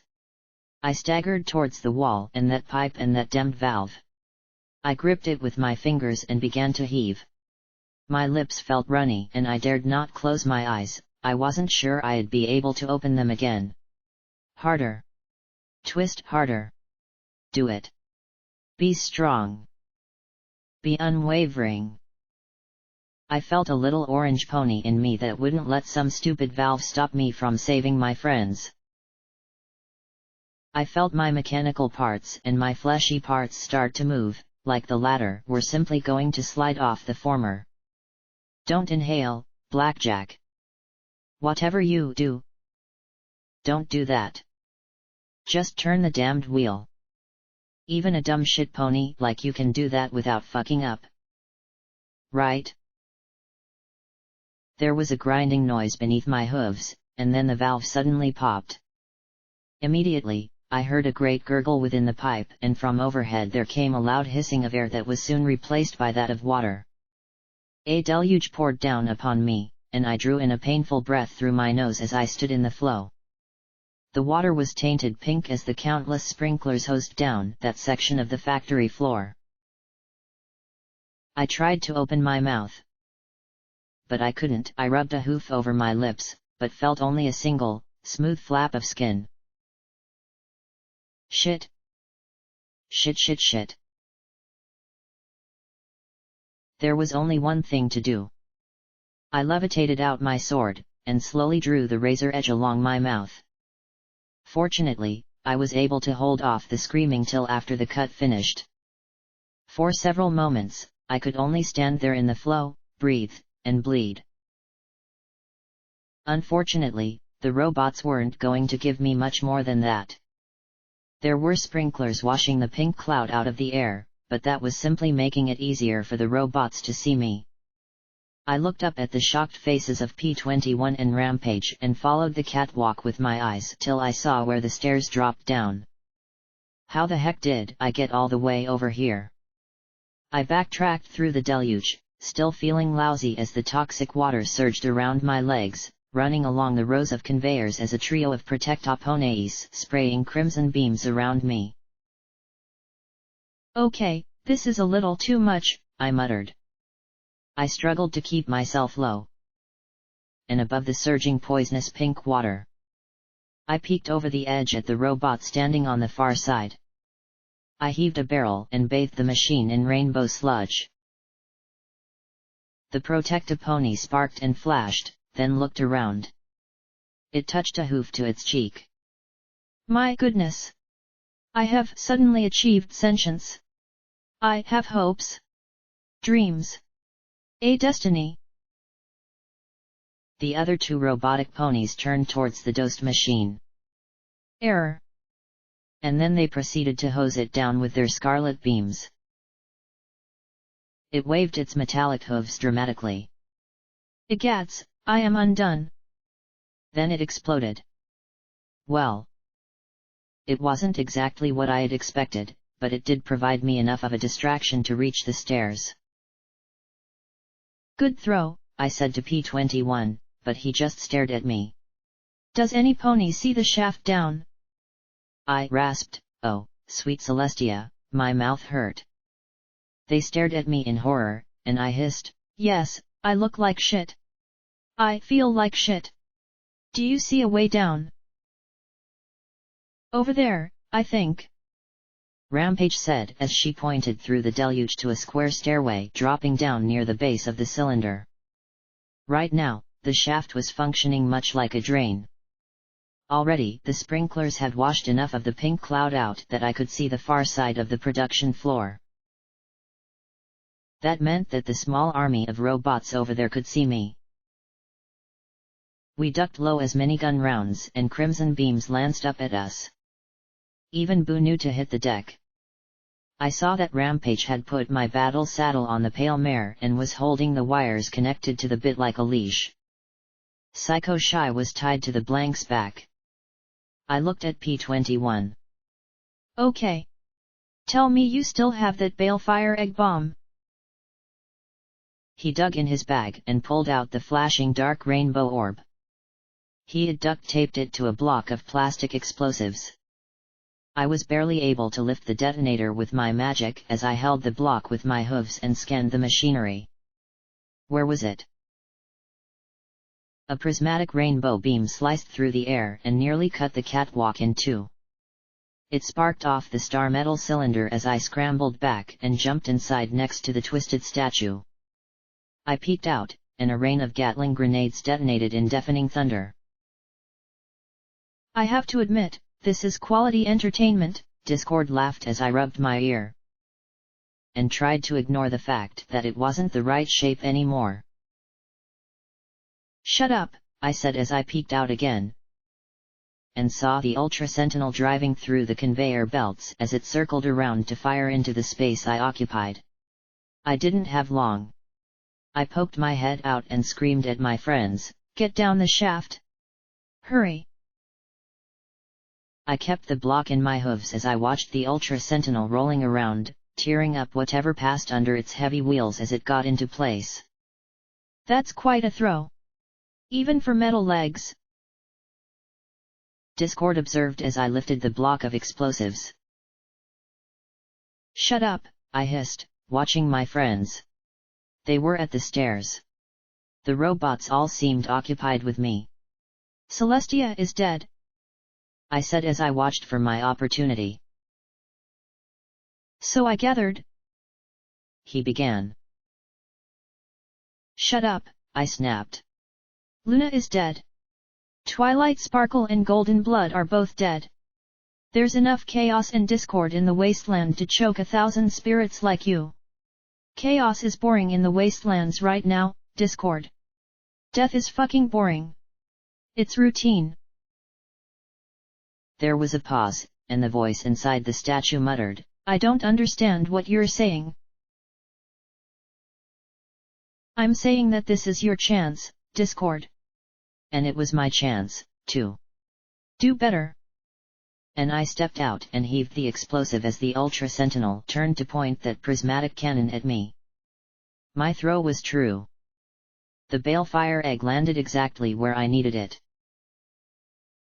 Right against flux extraction pump number 26. I dove inside Discord's alcove as the prismatic beam flashed, and as it swept back and forth inside the space, I pressed down on the detonator. Instantly, my world became light and sound in a roar that was broken only by the crackling pip-buck. The star metal shielded me from the direct force of the explosion, but it couldn't protect me from the ample radiation. But all that was secondary.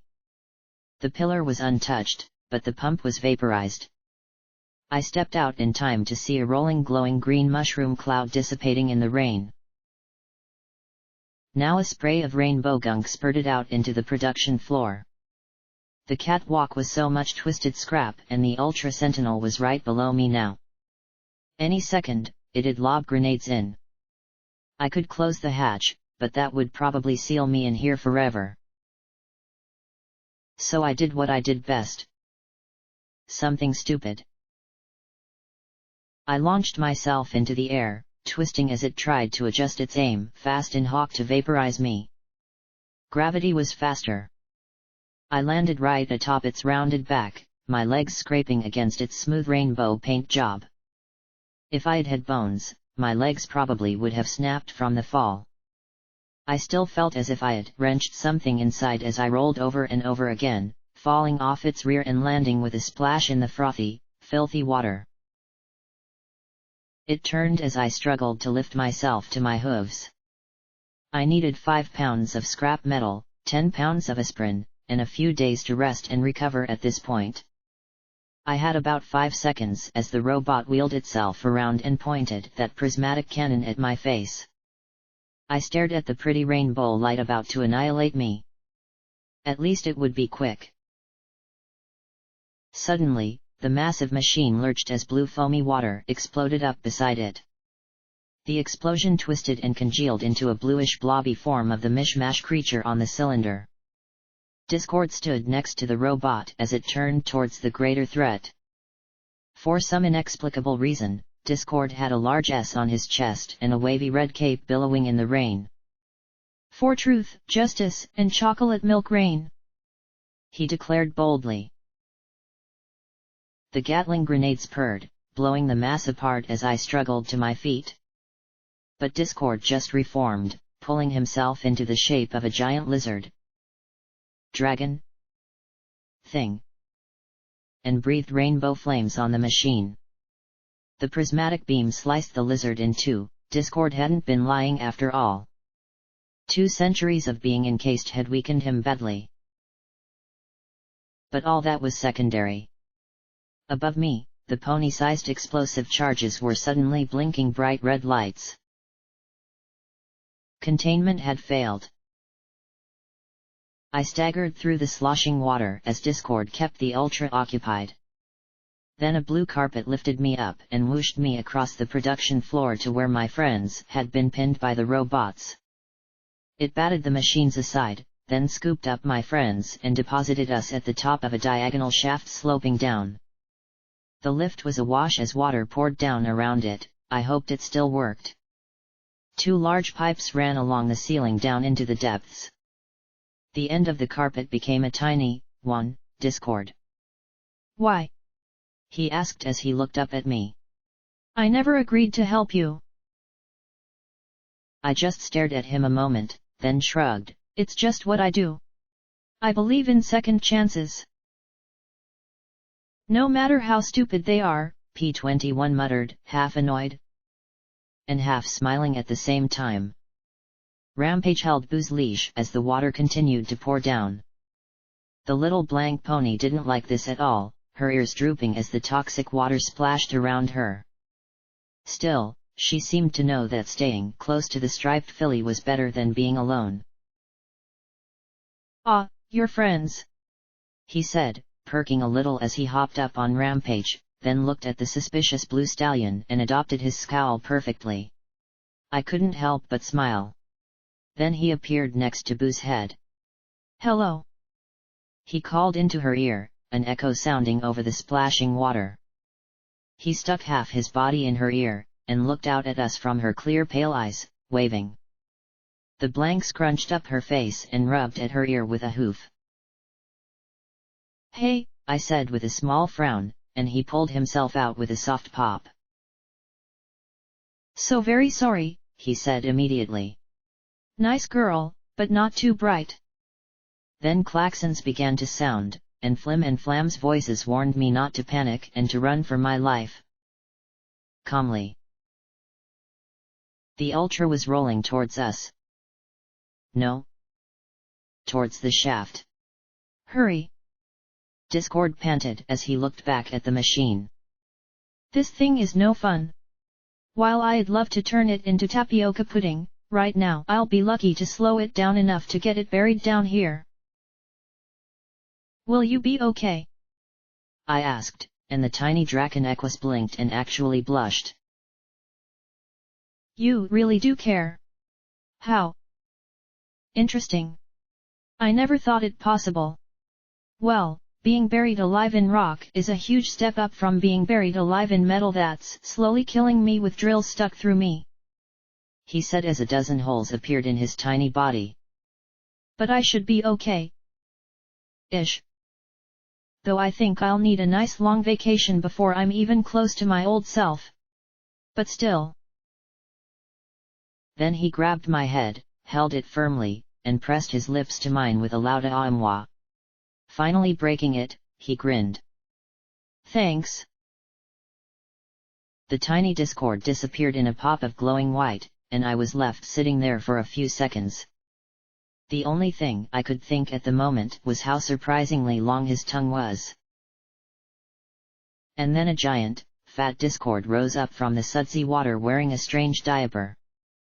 "Ooh, he said as he stomped one fat leg, then the other, setting himself in a squatting position.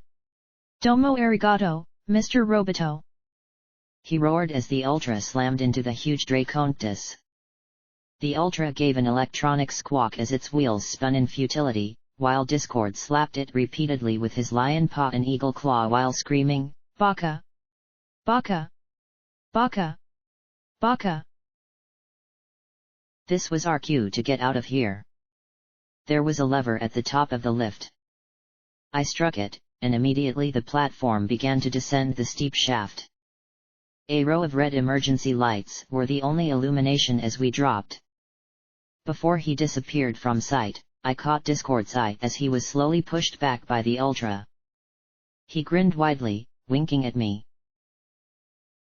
Then he gave one last mighty cry, "Bonsai!" and the entire lift shook as an immense explosion went off above us. A great wind blasted past, carrying water and dust and chemicals as a roar began to rumble. I had an image of the entire Hippocratic Research Building collapsing into an immense hole right above me as the lift plunged down into the earth. Of course, there was a saying about frying pans and fires. Personally, I had never used much of either, but I could appreciate the sentiment. Especially now, as my chest began to burn painfully. Instantly, my friends started to sway and droop. Enervation. Lots of it. We were getting into depths comparable to our previous jaunt under the city. The one that had almost killed all of us. Fortunately, despite the pain in my chest, I didn't feel the draining lethargy I had before. It hurt, but it was a distant hurt, and instead of passing out I felt a faint ringing in my ears. The rumbling roar overhead quickly drowned it out as the pressure grew and grew above us, the flow slackening off. Then a prismatic beam sliced down the center of the shaft, bathing it in glaring light. From the top of the inclined tunnel, two glaring lights flashed down at us. Discord hadn't succeeded at burying the Ultra Sentinel with him. It was coming down, and fast. "This thing is really starting to piss me off," I screamed as I looked around the platform. Nothing we could use to hide behind, that beam could cut through anything anyway. There was only one thing I could think of. Something stupid. Again. "Jump!" I shouted as I ran and grabbed Boo. The mare just stared as if even she couldn't imagine I'd do something so crazy.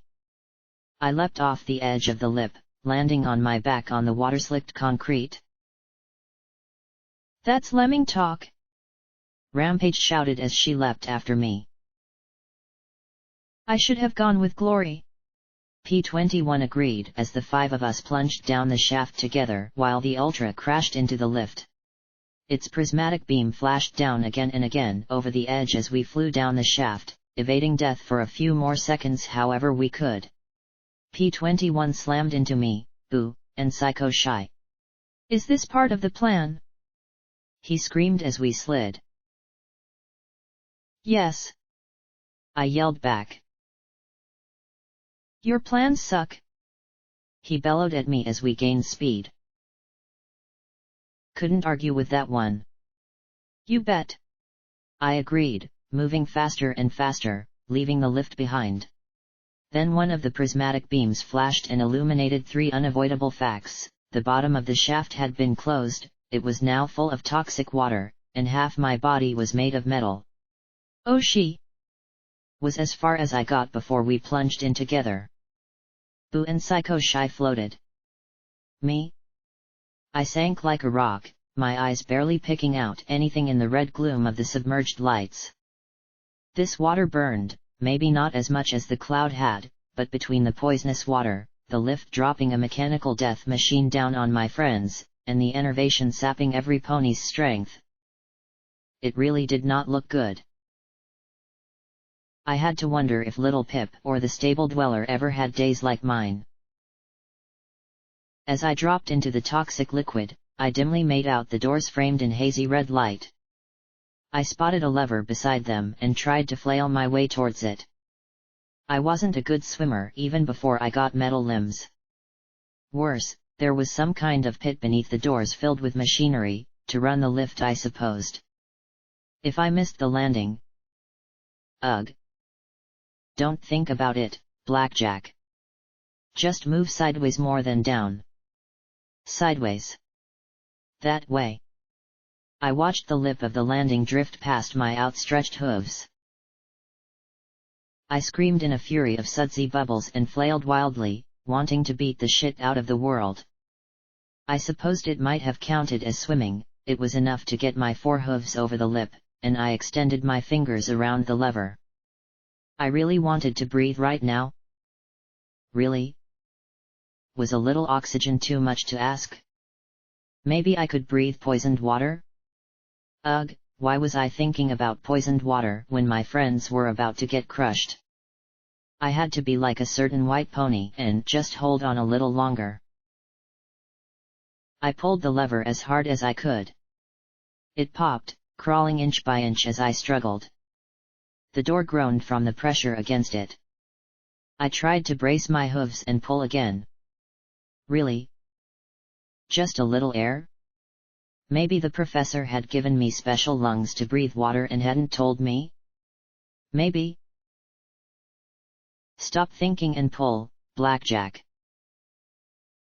Then there was another resounding pong and suddenly the sound of an endless toilet flushing. The doors opened partially, and I was suddenly pushed into the gap.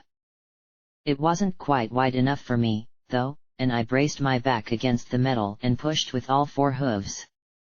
Come on. Come on. Cut me some frigging slack here. There was one final bang, and with it the doors popped wide and I was launched out into the red passageway beyond. A torrent poured after me, knocking me end over end. My chest burned and my ears rang and I really wished I was capable of throwing up. With a yell, my friends were flushed out after me. Boo snorted and coughed, P-21 retched, and Rampage spit a stream like a fountain. Of course, then the groaning began. This was the kind of enervation that killed in minutes rather than hours. The red tunnel was completely undamaged and was dominated by two large subway tracks and a broad concrete road.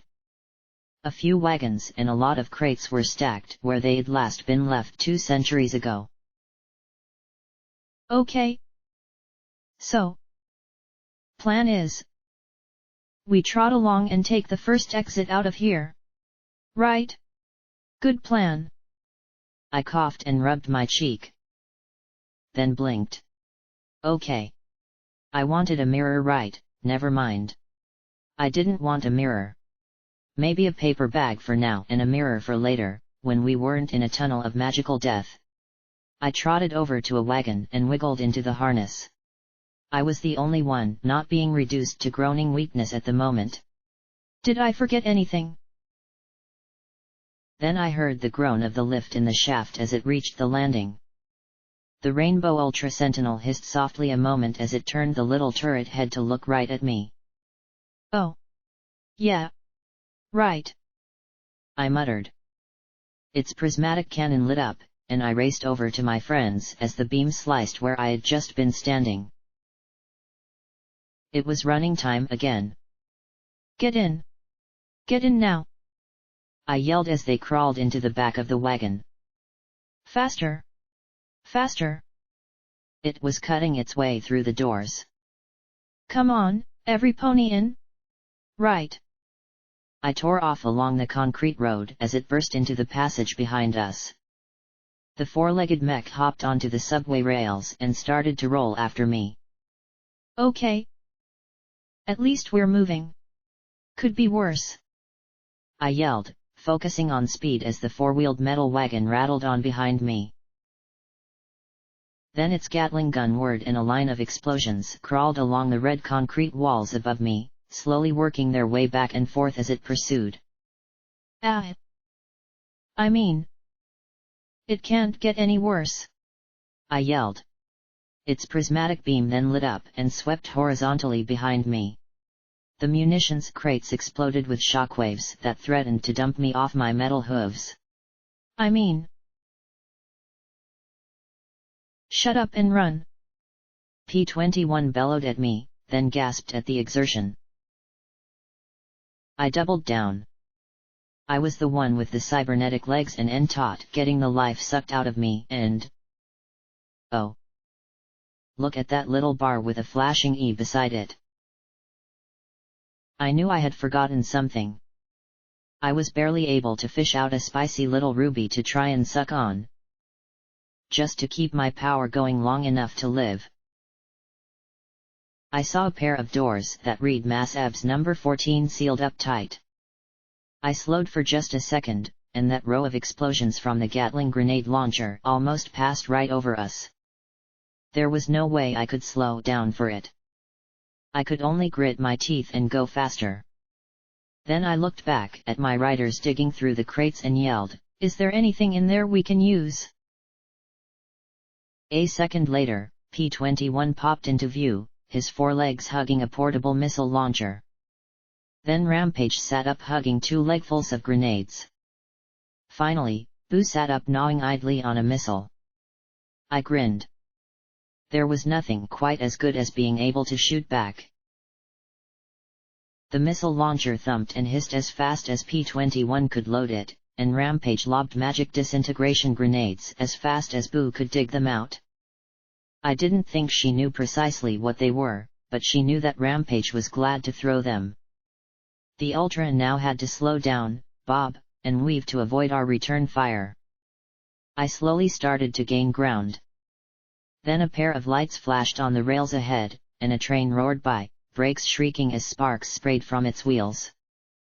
The Ultra Sentinel leapt onto the other set of tracks to avoid being scrapped by it. Even I couldn't keep this up forever.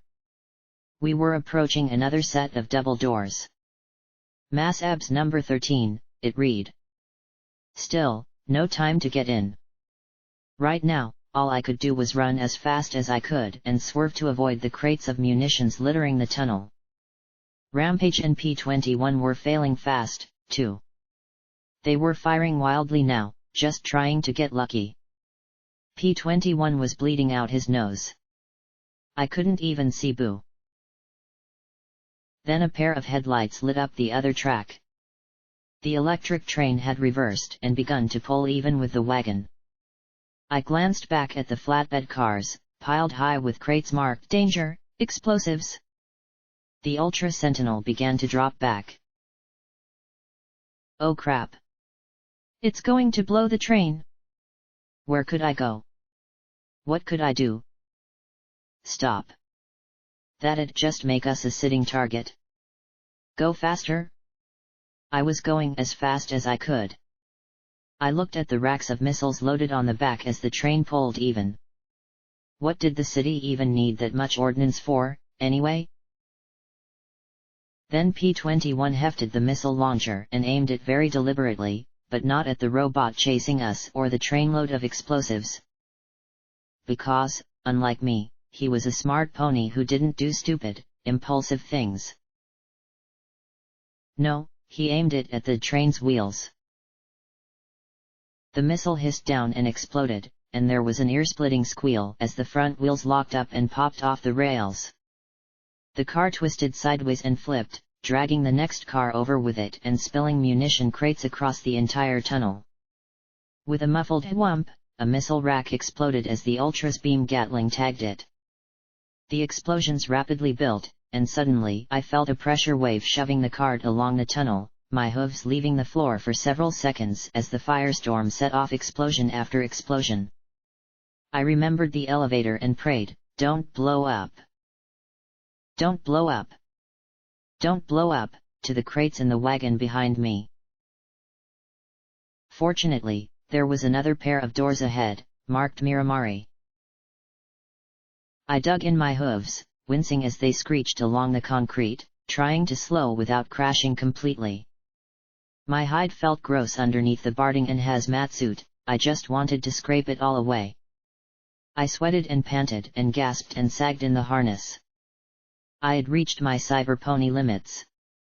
I had been shot, stabbed, blown up, poisoned, and drowned. I was done. Then there was a metallic grating noise, and a flaming chunk of train car was pushed aside. The blackened Ultra Sentinel with busted Gatling grenade launcher and prismatic cannon looked at me with its little cameras and gave a low rumble as it charged after us, trailing a cloud of smoking and flaming debris. "Oh, come on!" I shouted, looking at the heavy doors. How in Equestria had we lost the war with machines as tenacious as this? There were 2 more sets of levers by the door. I pushed one, throwing my whole body against it, while P-21 and Rampage shoved themselves against the other. Motors whirred, and without the pressure of thousands of gallons of water against them, the doors opened quite easily. "Please be at the bottom. Please be at the bottom," I prayed silently as I pulled the wagon through. It was at the bottom. I felt like I could fly. We piled onto the platform and pulled the lever, and immediately the lift crawled up the diagonal slope. Finally, I relaxed and tried to take a nice deep breath. The doors squealed as the Ultra rammed its way through and off the landing, onto the slope. Its 4 wheels screamed as they fought for purchase, and then it started to crawl its way up the ramp after us. The busted prismatic gun unleashed a shotgun-like spray of wild magic beams that made us all take cover. "Oh, that is it!" I shouted, slamming the elevator's control lever into reverse. "What are you doing?" P-21 gaped at me, holding the white stasis boxes, as I wiggled out of the wagon's harness. "I am through playing around," I shouted as I shoved the wagon over the edge. The munitions crates tumbled into the wildly spraying energy and blew. I didn't even flinch from the shrapnel as I drove the lift straight into the flaming bot. It raised its burning front wheels before the lift collided and began pushing it back down the slope. The electronic eyes of the Sentinel blazed a sudden, intense green, and its speakers released a screech of feedback and static as it lifted a leg feebly. Then it shrieked, "Give it to me! Give me life!" "Oh, I'm going to give it to you all right!" I muttered at the insane robot, then crushed the Ultra Sentinel like a bug against the bottom of the ramp. Then I raised the lift and lowered it several times till the shriek silenced completely. Finally, as we started back up again, I took the missile launcher from P-21, trotted to the edge, and fired it into the sparking wreckage. As the lift rose, I tossed the spent launcher down after it. I huffed, sitting in the middle of the lift, and dug out a ruby to suck on. P-21 stared at me as I sat back against the lift controls. "So? Go to Hippocratic Research, get EC-1101 back, stop sanguine, and get out," I murmured as I looked at the confused buck. I slowly smiled. Or tried to smile. I really did not want to know how bad the damage was. "I think this counts as one of my plans actually working." And I glowed with pride as he was rendered speechless in wonder.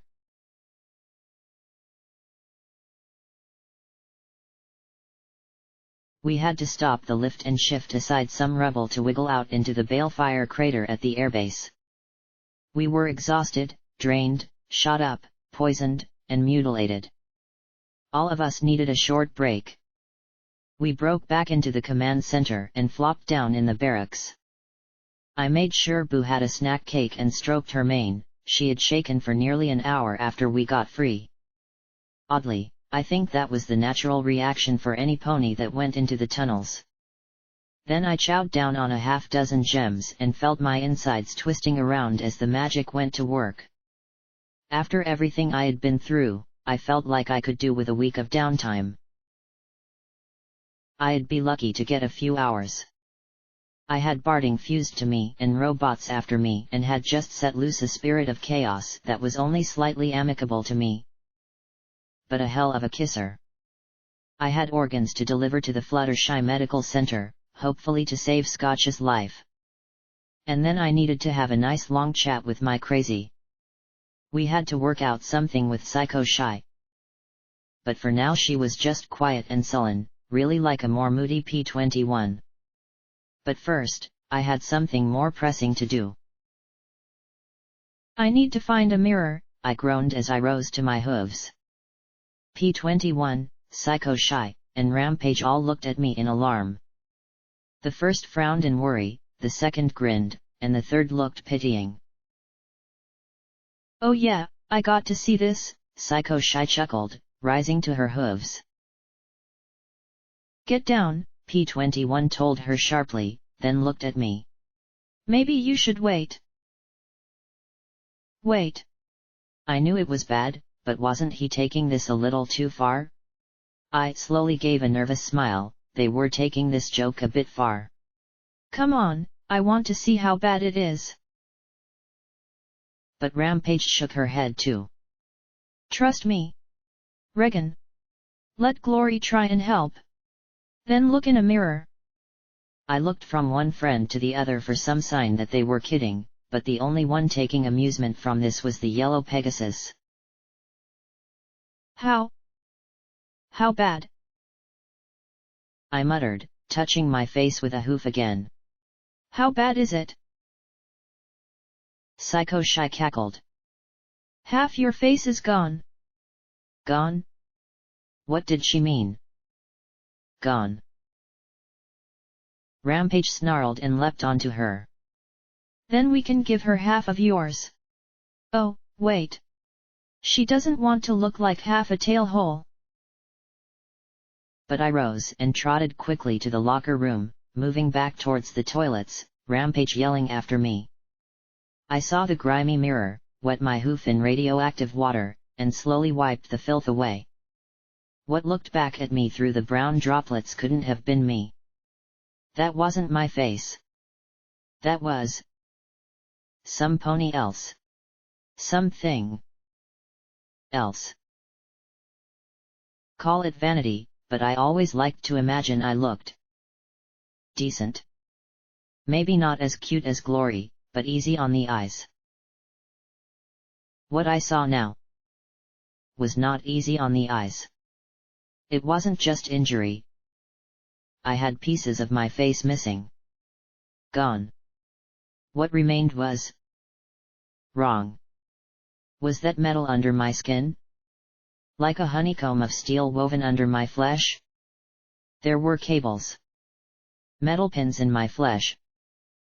Oh sweet Celestia. I wanted my heart to pound and my pulse to race, something to prove I was more pony than machine. The professor hadn't mentioned any of this. Glory hadn't mentioned any of this. The flayed Reaper's mechanical mouth gaped, forcing a shattered jaw to stretch impossibly wide.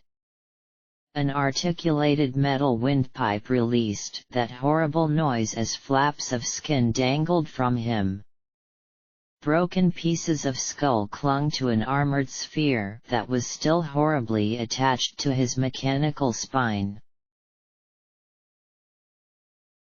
I couldn't help myself, I closed my eyes as my organic bits started to shake. Glory can fix it. Glory can fix it. I'll regenerate. I will. I just wished that my words sounded less like a prayer. Really, I had sacrificed my flesh and blood and orifices to doing the right thing before. What was a face? Just me. I couldn't help myself, I felt tears trickling down my raw features. At least I still had half my face. Glossy and burned. Then I felt a bump against me and looked down at Boo, staring up with her big pale eyes. I sniffed. She bumped her head against me again. And again. I don't have any snack cakes for you right now, Boo. She looked a moment, then bumped me again. I frowned. Stop it, Boo. I don't. I can't. Bump. She looked into my eyes, so sad and serious. And then she curled the corners of her mouth just a little. She didn't care what I looked like. I let out a little sob. And a little laugh too. "You're smarter than you look, boo," I said, and she bumped me again. I held her in my hooves, rubbing her ears. She only cared about the important things. "Blackjack," Rampage said softly as she trotted in after me. "Psycho Shy wasn't exaggerating, was she?" I muttered, bowing my head. The striped filly growled, "I am going to burn her face off with a blowtorch." "No," I said, shaking my head. "It'll be okay. I can wear a mask or something. That's like a badass reaper, right?" She snorted softly. "Yeah. Totally badass." Before we left, I made my way to the Marauders' lockers. I tried guessing a few passwords for each of them, putting in every personality we had met in Rampage, trying Mary Pony and Twilight for Big Mac, and messing around with Psalms. I entered in Rarity for Vanity's locker, and nothing happened. Then I huffed. And remembered his last memory orb. I closed my eyes. What summed up the noble pony more than anything? I typed in regret. The locker door hissed open. I didn't see any pictures or photographs. There were simply some files, 2 memory orbs, and a strange metal crown thingy with a large black opal set in the front. There was also a pair of revolvers with their handles decorated in intricate mother-of-pearl. Vigilance would always be my firearm of choice, but I had to admit that there were something tempting about the long-barreled guns. The weapons were chambered for rounds even larger than Vigilance's, and I was glad that under the revolvers were 3 whole cases of the right ammunition. Duty was written on one in elegant flowing script. Sacrifice was inscribed on the other. I packed the locker's contents away and closed the door with a quiet click.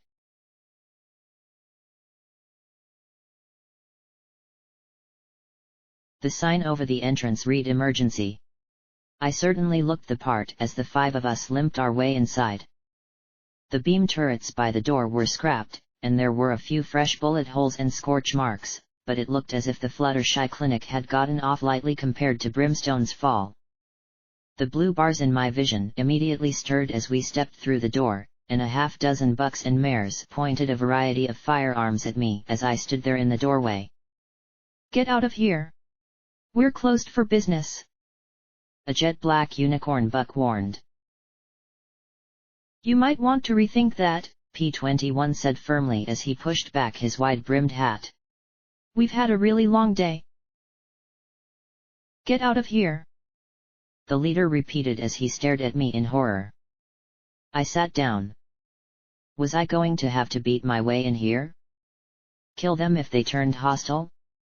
I sighed and started to turn away. P-21 could sneak past later, or we'd have Psycho Shy rap on a window up there or something. I just wanted to get in and rest and get my face put back together. "You sodding wonkers! If you pissants would pull your head out of your arses, you would see she's no threat to you." A mare growled mechanically, and I stared as a power-armored pony trotted into view. The apples painted on her rump weren't familiar, but the automatic shotguns were a dead giveaway. I never forgot a gun. "Hey crumpets," I said with relief as the half-dozen moved aside. "Ello girl. You look like you've taken a pretty rough shagging right upside the face," the Steel Ranger said with a tilt of her head. "Is there bloody requirement that to save ponies around this place you got to look shot halfway to hell?" "It's pretty standard. Like with how the more ragtag and bizarre the group you have, the better your odds are of winning," I replied. "What are you doing here?" "Well, after you blew the Celestia." "Congratulations on that, by the way. Cottage cheese says whatever pony gets their hooves on your gun becomes a star paladin, no questions asked." Wanker! She snorted. Anyway, after that the bloody traditionalists took the Applejack and ran back to Manhattan. So we needed some place safe to hole up. This looked like a right sturdy fortification. Reminds me of home, actually. And so I stopped by just in time to prevent some raiders from finishing the job. And we're grateful to you for driving them off, but we're not interested in becoming a base for your order, the unicorn that had turned me away said testily. This place is being run by the Collegiate and Society. You should be lucky we're asking. Steel Rain's lot wouldn't bother. The mayor snorted. Doesn't have near the facilities we need anyhow. Steel Rain's alive. Fuck. What did it take to kill ponies around this place? Now I'd have to face him again, and there'd be some heartbreaking reason he was such a prick, and I'd was drowning simply too much to ask. She nodded. That's the story we hear. Found somewhere to go to ground. Not sure what his plan is, but he's got 60 or 70 folks with him. Without the Applejack, we're not getting back to Trottingham anytime soon. So we're looking for a safe place to hole up. We're scattered all over this damned valley. What with the schism in the Rangers, who knows how things are going to turn out? Schism? P21 asked with a frown. It's not something most folks would know. Most folks know the Rangers for being great sodden gits, taking whatever tech they trot across and having bloody great sticks up their arses. Fact is, there's more than a few of us who think these guns aren't just for show and that we should use them like Applejack intended. To protect folks? She snorted. It's the way things are in Trottingham, mostly. Without us, the beasties would have eaten every pony a long time ago. Nearly all of the other groups are mixed or devoted to the traditional outlook, though. Except now, the waste recyclers finally burst, because Steel Hooves is finally facing down cottage cheese. Soon as we heard it, we painted our colors. Probably get my head blown off, but they can pike Luna's horn up their arses if they don't like it. I looked at P21 and then back to her. What sort of facilities do you need? Some place defensible, but with decent power supply and environmental supports. I heard there's an airbase south of here that might do. If we can pull together 30 or 40 ponies, then we should have a decent shot at things. I thought of Miramare. It was true that they might be able to hole up in there for a while, but it wasn't ideal unless they could get all the systems working. How about a stable? I asked idly. P21 looked at me sharply. She snorted. Well, sure. A functional stable-'d be just fine. But they're a tad hard to come by in mint condition. I looked back at him, then nodded to the side. He said in a low voice, "What are you thinking? Are you seriously thinking about telling them where 99 is?" I was thinking about it before the chaos at the Celestia. I blew up their base, P21. If we give them 99, then they can organize again and do some good around here. I said softly. He frowned, his eyes darting aside. It might make up for how goddesses damned terrible that place was. And it might be nice if Scotch Tape can one day go home again. That place will never be home, he muttered. No place will. It is for her. Think about it. As is, it's a glorified crypt. Let them put it to some good use. And maybe we'll have a group of armored friends to back us up someday. I added. Maybe they'll teach you how to use their fancy armor, too. He snorted, but smiled just a little. If we ever need a stable full of Steel Rangers for anything, then I think it'll be time to retire. Finally he looked away. Fine. If they can clean it out and make it safe, I'm fine with it. Just don't ever ask me to go back there again. I doubt I ever could, either, I replied. The guilt alone would kill me. We trotted back to Crumpets. So? How about a stable, slightly used?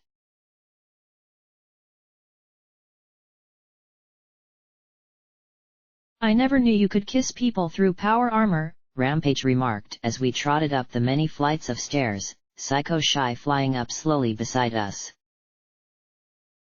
You can't, but that didn't stop her from trying, I grumbled. Even with my warnings about the chlorine gas and the contaminated food recycling system, she had been more than ecstatic at the news. I can't believe you didn't try and get caps or anything from her, Psycho Shy said as she hovered effortlessly. I could tell she had looked forward to rubbing her flight in our faces, but my legs were mechanical, Rampage couldn't get tired, Boo probably wasn't smart enough to care, and P21 would sooner have kissed the abrasive mare than complain his legs were tired. The very least you should have gotten was a suit of that power armor for yourself. I'm already half power armor. I want to be less power armor, I muttered. At least power armor you could take off. Really? Being a cyber pony really was an advantage down in those tunnels, Rampage replied. If you were flesh and blood, we probably wouldn't have gotten out alive. I balked a moment. It's not like that. Sure, having the metal limbs was helpful, but I don't know. It's like, the more metal I am, the less me I am. Bitch bitch bitch, Rampage muttered, rolling her eyes. All I'm saying is that you should be more grateful about what you are than more down on yourself for not being what you think you should be. We finally reached the sealed ward, and I pushed the door open. I noticed that some pony had cleaned the walls, there were still stains, though. We trotted in, and then my ears twitched. I know we should wait, but you saw that explosion. We can't just sit around here. The voice was oddly squeaky, not the soft smoothness I remembered so fondly. Blackjack will come here if she is alive. If she is not, some pony will have to look after Scotch tape until a regeneration talisman is found, Lakunai replied smoothly from one of the hospital rooms. I stepped in and saw the alicorn looking into the bathroom. Yeah. Fortunately, I'm too dumb to die, I said brazenly as I stepped in. Amigos, blurted Glory from inside. Don't come in, Blackjack. You can't see me like this. Trust me, you look a lot better than I said as I stepped into the bathroom doorway. What I beheld was neither my normal single-winged beauty nor the blue Pegasus with a rainbow mane, but a creature covered in black sludge standing next to several beakers mixed with tar-like concoctions reeking of ammonia. Her rose eyes popped wide at the same time as mine, and we pointed at each other in unison. What the heck happened to you? We shouted together.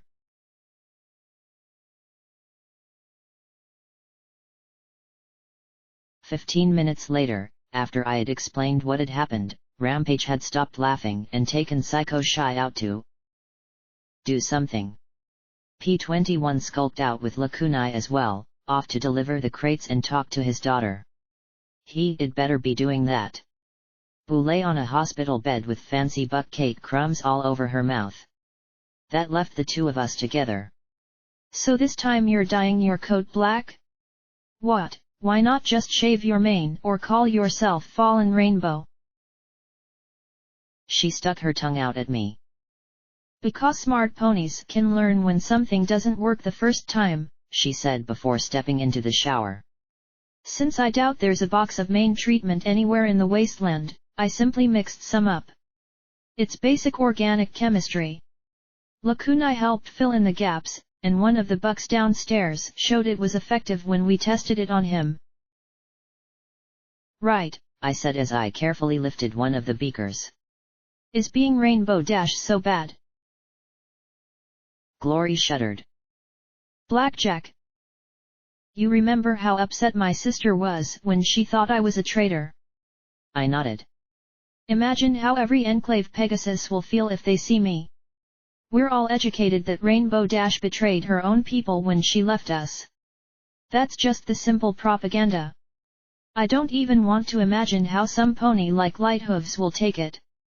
Rainbow Dash is gone, and I do not want to be the new Rainbow Dash.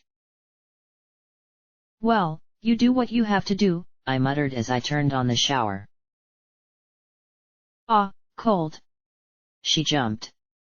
I wish this place had enough power for hot water. She complained as she scrubbed her mane. Bitch bitch bitch, I replied, in perfect copy of the striped filly. I got Barding fused to me and half my face melted off. But that's nothing compared to a cold shower. Sorry, Glory said sheepishly, hanging her head a little. I sighed. Yeah. Me too. Because if it was a hot shower, then nothing would stop me from hopping in there with you, I said as I examined the beakers and bottles. So how's Scotch? Critical but stable. We arrived with barely enough time to turn the power back on and put her in stasis. Glory said softly. Her lungs are destroyed, and her eyes and hide were severely burned by the chemicals. She lifted her face directly into the stream. I had to admit that as much as I loved Glory, there was something a little more trim about Rainbow Dash. Lean. Firm. Athletic. I watched the dye slowly run off her body in rivulets and... Glory. Are you sure that that stuff works? I asked with a frown. Please, Blackjack. I've been working on it for hours. I've tested it. Make sure you don't get any on your coat, she said with just a touch of indignation. The sooner I can stop worrying about some lightning rod spy camera spotting me like this, the better. I stared as she washed the chemicals away, then covered my mouth. Oh, this wasn't funny. Do not laugh, Blackjack. Laughter is the swift and sure path to grief and angst. But I had to say something. Glory. Are you sure you're sure it works? Yes, Blackjack. Still, soon as this joke wears off and I can stop looking like Rainbow Dash. Ugh, I swear, I feel my intelligence leaking out my ears every time I see her face. She snorted softly in irritation before sighing, slumping her head as the dye pooled like ink around her hooves. I'm sorry. I shouldn't be complaining about seeing her face when you've been hurt so badly. I just hate looking at a reflection that isn't mine. No, that's not a problem, I muttered. Glory. I'm afraid. I had to tell her. I know, but don't worry, she said as she sat in the shower with her eyes closed, scrubbing her coat briskly. I know that your damage looks severe, but the surgical robot here should be able to, well, patch you up.